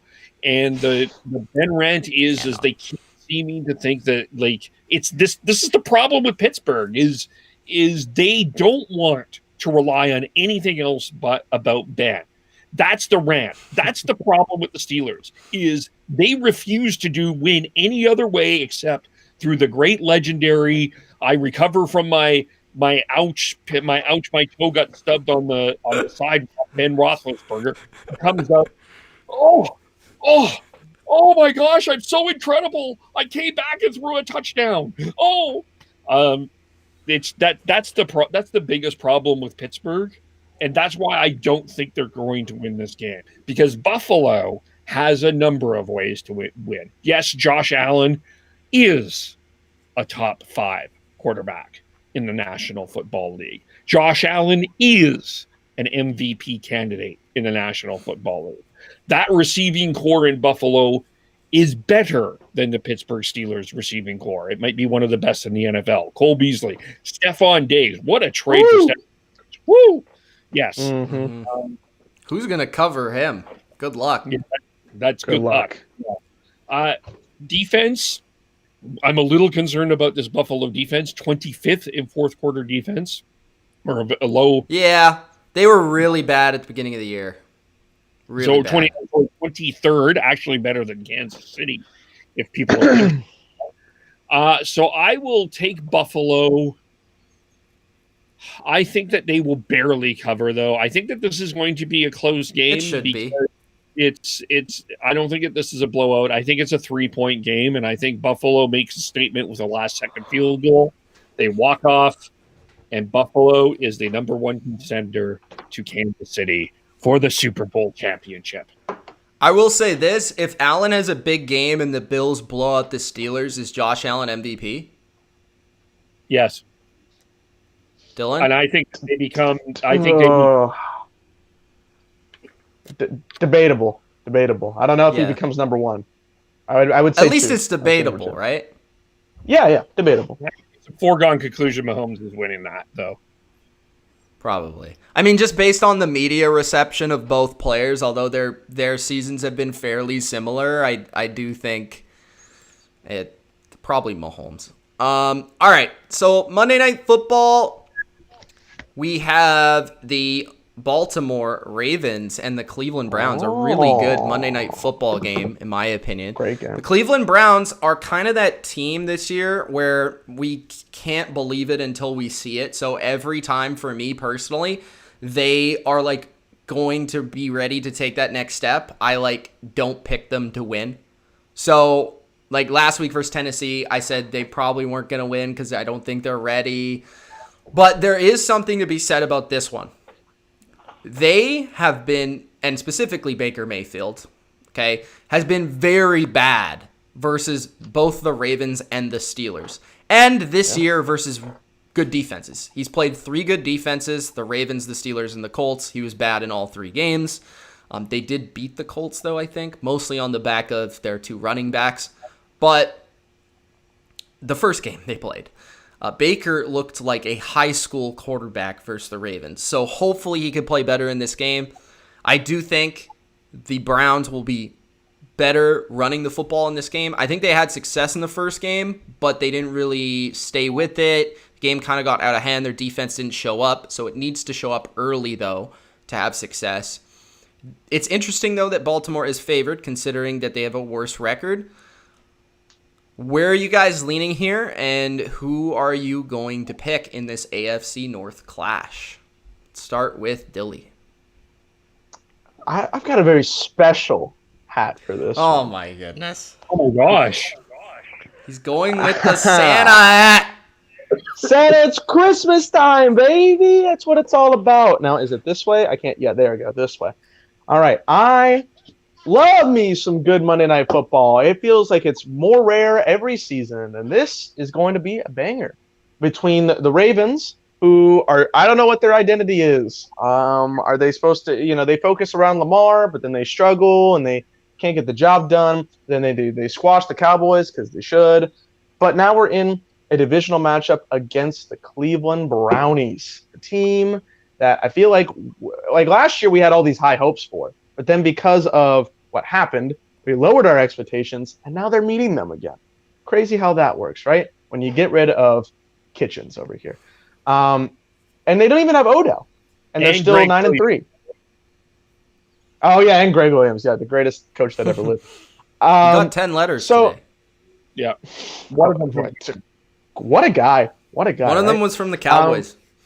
Yeah. Oh, fuck off. Anyways, I think this is going to be a good matchup. I really like what the Browns have been showing me in certain games. Other games, I'm like, this is not the team.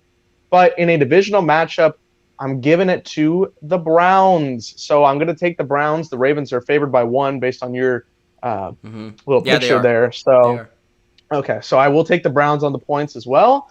I think this is going to be an interesting matchup here. And the thing is that I feel like the Ravens, they need to win this game. They have to win this game to keep going on. But for the Browns, I think this is a great statement win for them. Like, hey, I know we beat the Titans last week, but y'all think that was all fun and games, and we almost gave that up. Here against the Browns divisional matchup, that'd be a big statement win for them going forward. And I think they would give them a little bit more respect in terms of the media and in terms of this playoff standings going forward. Because we look at them at 9-3, like, that's great. You got your first winning season since 2007, but are you going to do anything special? Are you a first-round exit, which I think a lot of us are thinking that they are going to be a first-round exit. But if they get a statement win here, I think this would be good for their confidence going forward. So I got the Browns winning by a field goal. So Dilly earlier made a bet with the Falcons and Chargers that says whoever leads in the first half is going to lose. I think whoever scores first in this game is going to win. That's probably a good bet. Yeah, I like that bet too. Because like a touchdown first or any point? First touchdown. I think whoever scores the first touchdown will win. Okay. Because I think both teams don't play well when they are behind. And this is it's a tough. I'm still going back and forth on this. I mean, on one hand, the Browns remind me a little bit about the 2007 Giants. They have the 2-horse back. Stop it. No, just hear me out. I'm not saying Hunt, Bradshaw and Jacobs just bashed through, and they have an a quarterback that was a high draft pick, but probably shouldn't have been a high draft pick, that finds way to make a miraculous throw once in a while, and it looks spectacular, but most of the time is at best competent. Their defenses are pretty comparable. This game is in Cleveland. I want to pick Cleveland here. I do. I think it would be a great win for the franchise.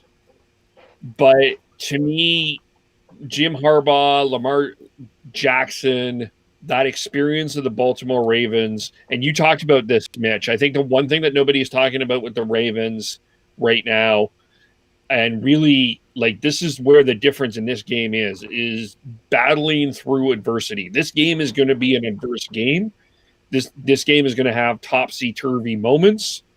And to me, it's Baltimore that is going to be able to handle that more. Look at what happened in New England. Baltimore had to run. They didn't do it, but they had to go 90 yards down the field in a rainstorm to try to get a touchdown. They've had every player on their team probably test positive for COVID, including their quarterback. They've through a lot. They've had a lot of injuries too. There have been a lot of injuries. I think Cleveland is a nice story, but I have to take Baltimore here. I just think that they're the more prepared football team for what I think this game is going to be. So I'm going to take the Ravens here. All right. I think Kevole makes a lot of good points in terms of the intangibles of why I would lean towards Baltimore in this matchup. But I'm just going to strictly, based on what I've seen between these two teams when they play each other, Baltimore has been the better team, and they seem to be a bad matchup for both Baker and the Browns.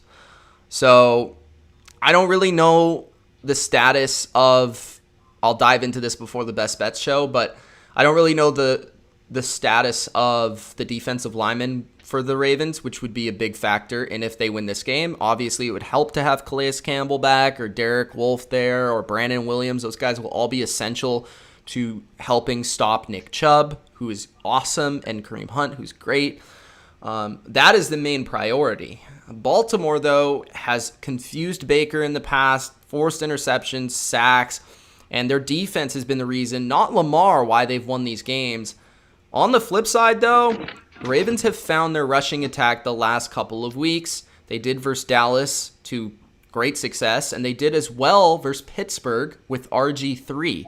So I think the Ravens, like Kev said, are kind of getting their confidence back, and they are becoming this dangerous underdog team that even though they're favored in this game, they may be that dangerous wild card underdog that was supposed to be great that ended up as the 5th, 6th team in the AFC, and they might be able to pull off a couple upsets. I've said that on the bottom line. I do believe that, and I think that starts here by beating a team like Cleveland that's looked at right now as a playoff team and will be in the playoffs.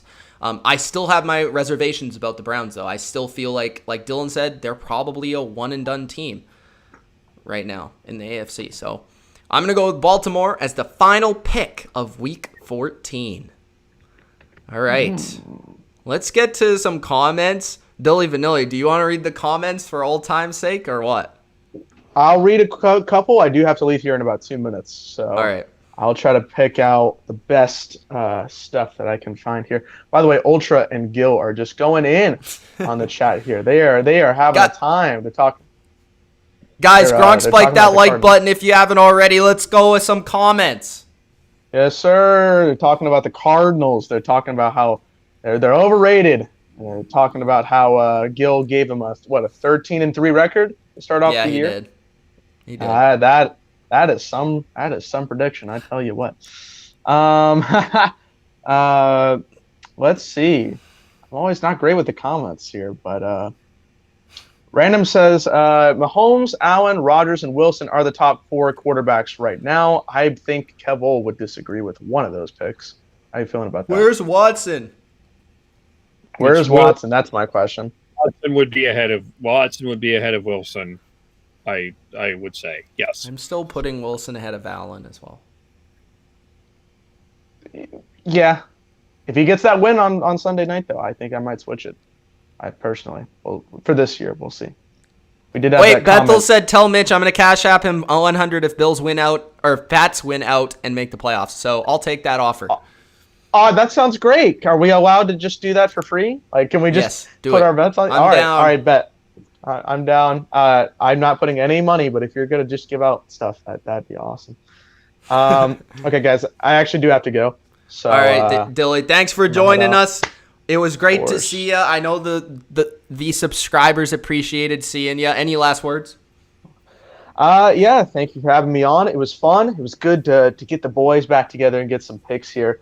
You can follow me on Twitter at the Dilly Vanilly, where I'll give you the hottest of hot takes. So yeah, that's about it. All right. All right. See you guys. It's just Kevole and I left. The Royal Rumble. Royal Rumble. It is, I don't even know, Bret Hart versus. Where do you guys rank Lamar? I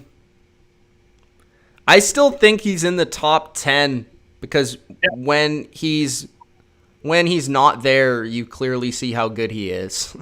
That's definitely something that has to be taken into account when evaluating quarterbacks, but he's also an incredible playmaker. So I would probably have him around, like, off the top of my head, somewhere between 7 and 10. I agree. 7 to 10 for me. Probably high 7. Durkant says Kevole is greater than Mitch.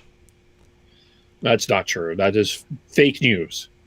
Ultra says Kevole, are you worried that the Seahawks window is closing due to recent playoff disappointment? No, because Schneider and Carroll have found ways to make the moves to get things done, like bringing in Jamal Adams and Carlos Dunlap. So they find ways to keep themselves competitive. So I don't think there's ever really – the Seahawks are not going to have a closed playoff window. They're always going to compete. But I think that in a couple years we're going to have to talk about the heir apparent to Russell Wilson, though. He's not a guy that's going to play till 40. I just don't see it. Sorry. Ghost Skittle says Goldberg is winning the Royal Rumble. Any takes on that, Keville? I hope not. That would be awful. Bethel says Jimmy G or Baker. Jimmy G went to the Super Bowl. Like that counts for something. I think I would agree with that. I think when you look at the record of, even though I don't love quarterback records as a stat, it's definitely something that the 49ers just as a team are a lot better with Jimmy G as opposed to anyone else, not just Nick Mullins, but anybody else.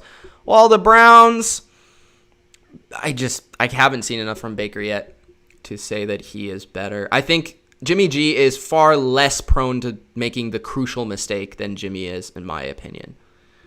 Singh has the Patriots 27-3 over the Rams. Jeff says the Raiders owned Phillip Rivers last year. Now on the Colts, same result. Well, I will say one team was coached by Anthony Lynn and one is coached by Frank Reich. There is quite a difference there, but maybe you're right. We'll see. Hot Take says Mahomes, number 1. This is John, by the way. Rodgers, number 2. Wilson, number 3. Watson, number 4. And number 5, Josh Allen. I don't have Wilson. He's not top 3. I can't do it. Connor says, Mitch, where could I potentially send a Christmas present? DM me on Discord. I appreciate that. Connor's one of the GOATs. Connor. Nice, man. Yeah. I don't know what he's going to get me, though. He's probably going to get me something. He's going to get me like Injustice 3 because he says he's going to keep beating me at Injustice 2. Oh, fair. So, okay. Connor says Kyler needs to... What were you going to say? As long as it's not hookers and blow, because that's hard to wrap up. Definitely hard to wrap up, but I would appreciate that as well. Connor says Kyler needs to drop ag 20+ yards to see over the lineman Russell at least puts Ark on the ball. Ghost Kittle will be at the stream for the Steelers and the Bills. Maybe we'll get a halftime report from Kevole if he's not busy. Awesome. Durkant says, Mitch, the Bills are beating the Steelers 35-17. What was your score for that game, Kev? I think it'll be 27-24, something like that. I think it'll be a high-scoring game. I know it's not out, Go Skittle. Jeff says Wilson can throw jump balls to DK and Lockett, makes for easy stats and touchdowns. What's with all this hate for Russell Wilson? I love Russell Wilson. Ultras quarterback rankings. Classic. Number 1, Mahomes. Number 2, Rodgers. Number 3, Watson. Number 4, Rodgers again. Number 5, Allen. Number 6, Lamar. Number 7, Statford, he calls him. Number 8, Ben. Number 9, Ryan. Number 10, guy in Arizona who can only run and not pass. Did I say number 6 was Lamar? Yeah, number 6 Lamar. 6 is Lamar. But he put Rodgers twice, and I assume number 4 is Wilson, but I could be wrong. He put Rodgers twice. Who should the Lions hire as GM and head coach? Me as GM, and Josh McDaniels as head coach, even though that's not going to happen. That would be my hiring.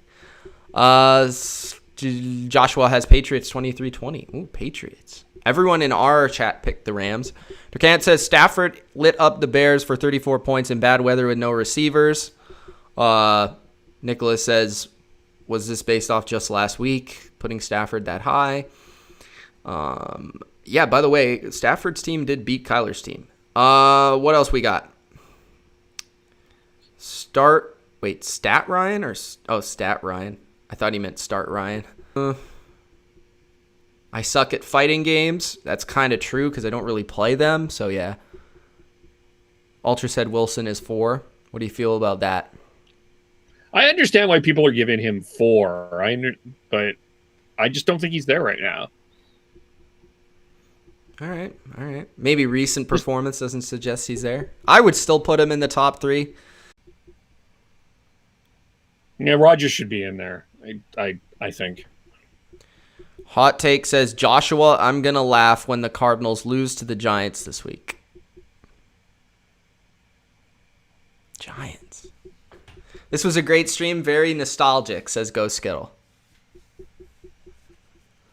Ultra says, Mitch, why do you refuse to put Wilson out of the top 3 when he's played? I just did. Maybe you're late on that.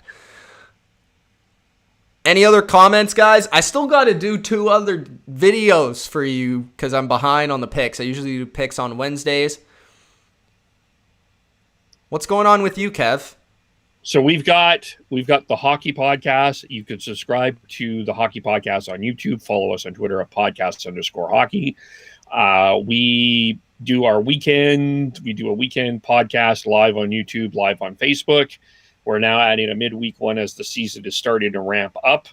We're going to be a couple things we're going to be looking at. We're going to probably be doing some live recaps of the World Juniors because we some hockey going.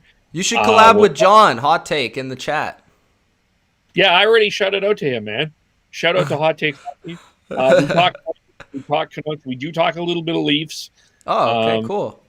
And yeah, so we're kind of getting ramped up for whenever this season is starting, which is looking like mid-January. Cross everybody's fingers here. It would be great to get back.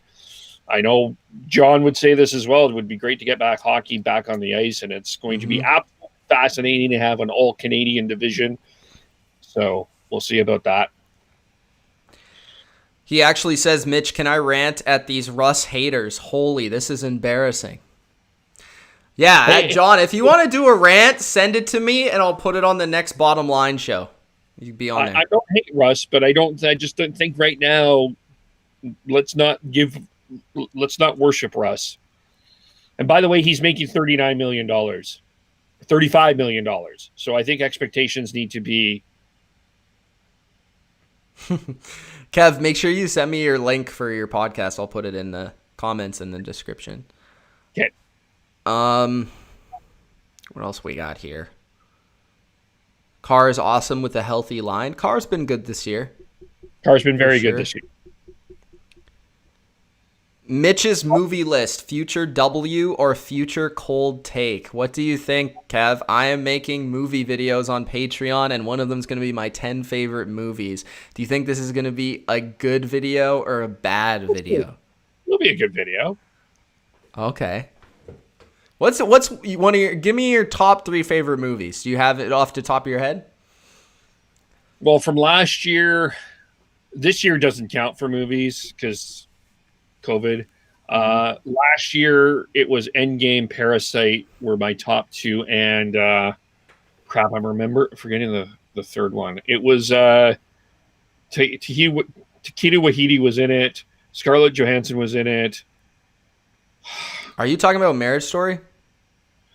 That was a good one, but not that one. The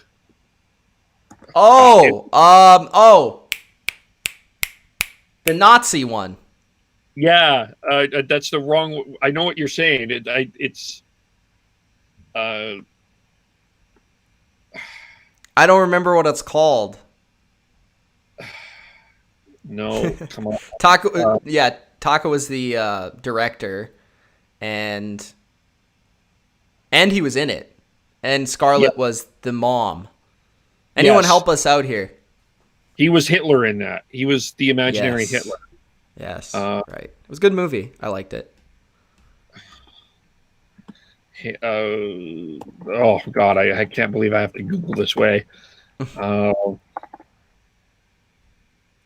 Rabbit. Yes. Durkant says Parasite. Yes, sir. Kevole. Yes, sir. Jojo Rabbit says Isaac. Jojo Rabbit says Ghost. Jojo was my movie, says Connor. Jojo Rabbit, says Ron. Everyone's shouting it out now. Nicholas says Murray would be my number 1 pick if he couldn't. What? Wouldn't be my number 1 pick if he couldn't throw. Have you not seen all the throws he can make? Where would you put Kyler Murray on your quarterback list, Kevole? He's not in the top 10. Not right now. Who's in your top 10? So we got right now. We got the top 5. And is Wilson 5th? Wilson would be 5th. Okay, 6, 7, 8, 9, 10. 6, 7, 8. 7 Lamar. 6. I mean, no one will do it, but I'll put Stafford there. Okay. 8. I'm thinking here. I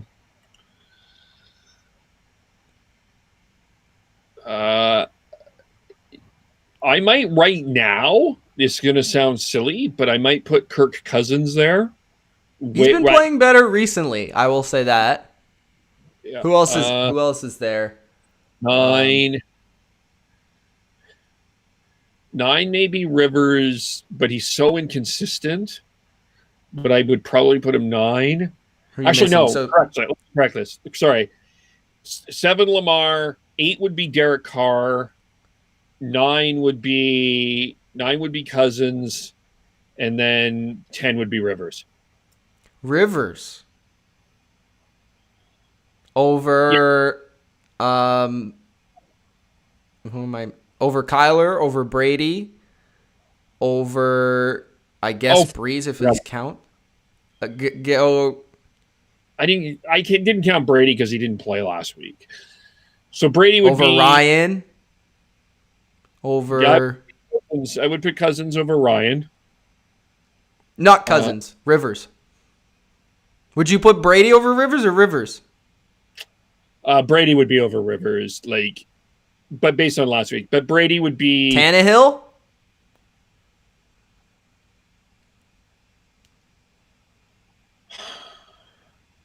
Ben? Which Tannehill, though? Ben? Herbert? But which Tannehill? Herbert? I know that you don't like quarterback wins. I like them. Don't get me wrong. I just don't think they're the lone stat. No, I love Herbert's stats, but he hasn't won anything. Where would you put Burrow this year? Is Burrow in your top 10? 15. He's probably around 16, 15. Herbert's around the same. I think you put them behind the established guys, like the Cousins, the Ryans, the Bens, the Bradys, those guys. But they're like the next tier. They're over, I think, like the Mayfields and those kind of like. Yeah, sorry, I was on the spot here. Let me do it again. So 6, Brady, I would go Brady, Stafford, Carr, Cousins. And then I almost want to say a tie between Rivers and Tannehill. So you're high on Rivers. That's interesting. All right. But who knows? Yeah. I mean, it's hard. It varies week to week. All right. I think I'm gonna go. Let's see. We've been on for 2.5 hours. Yeah, I know.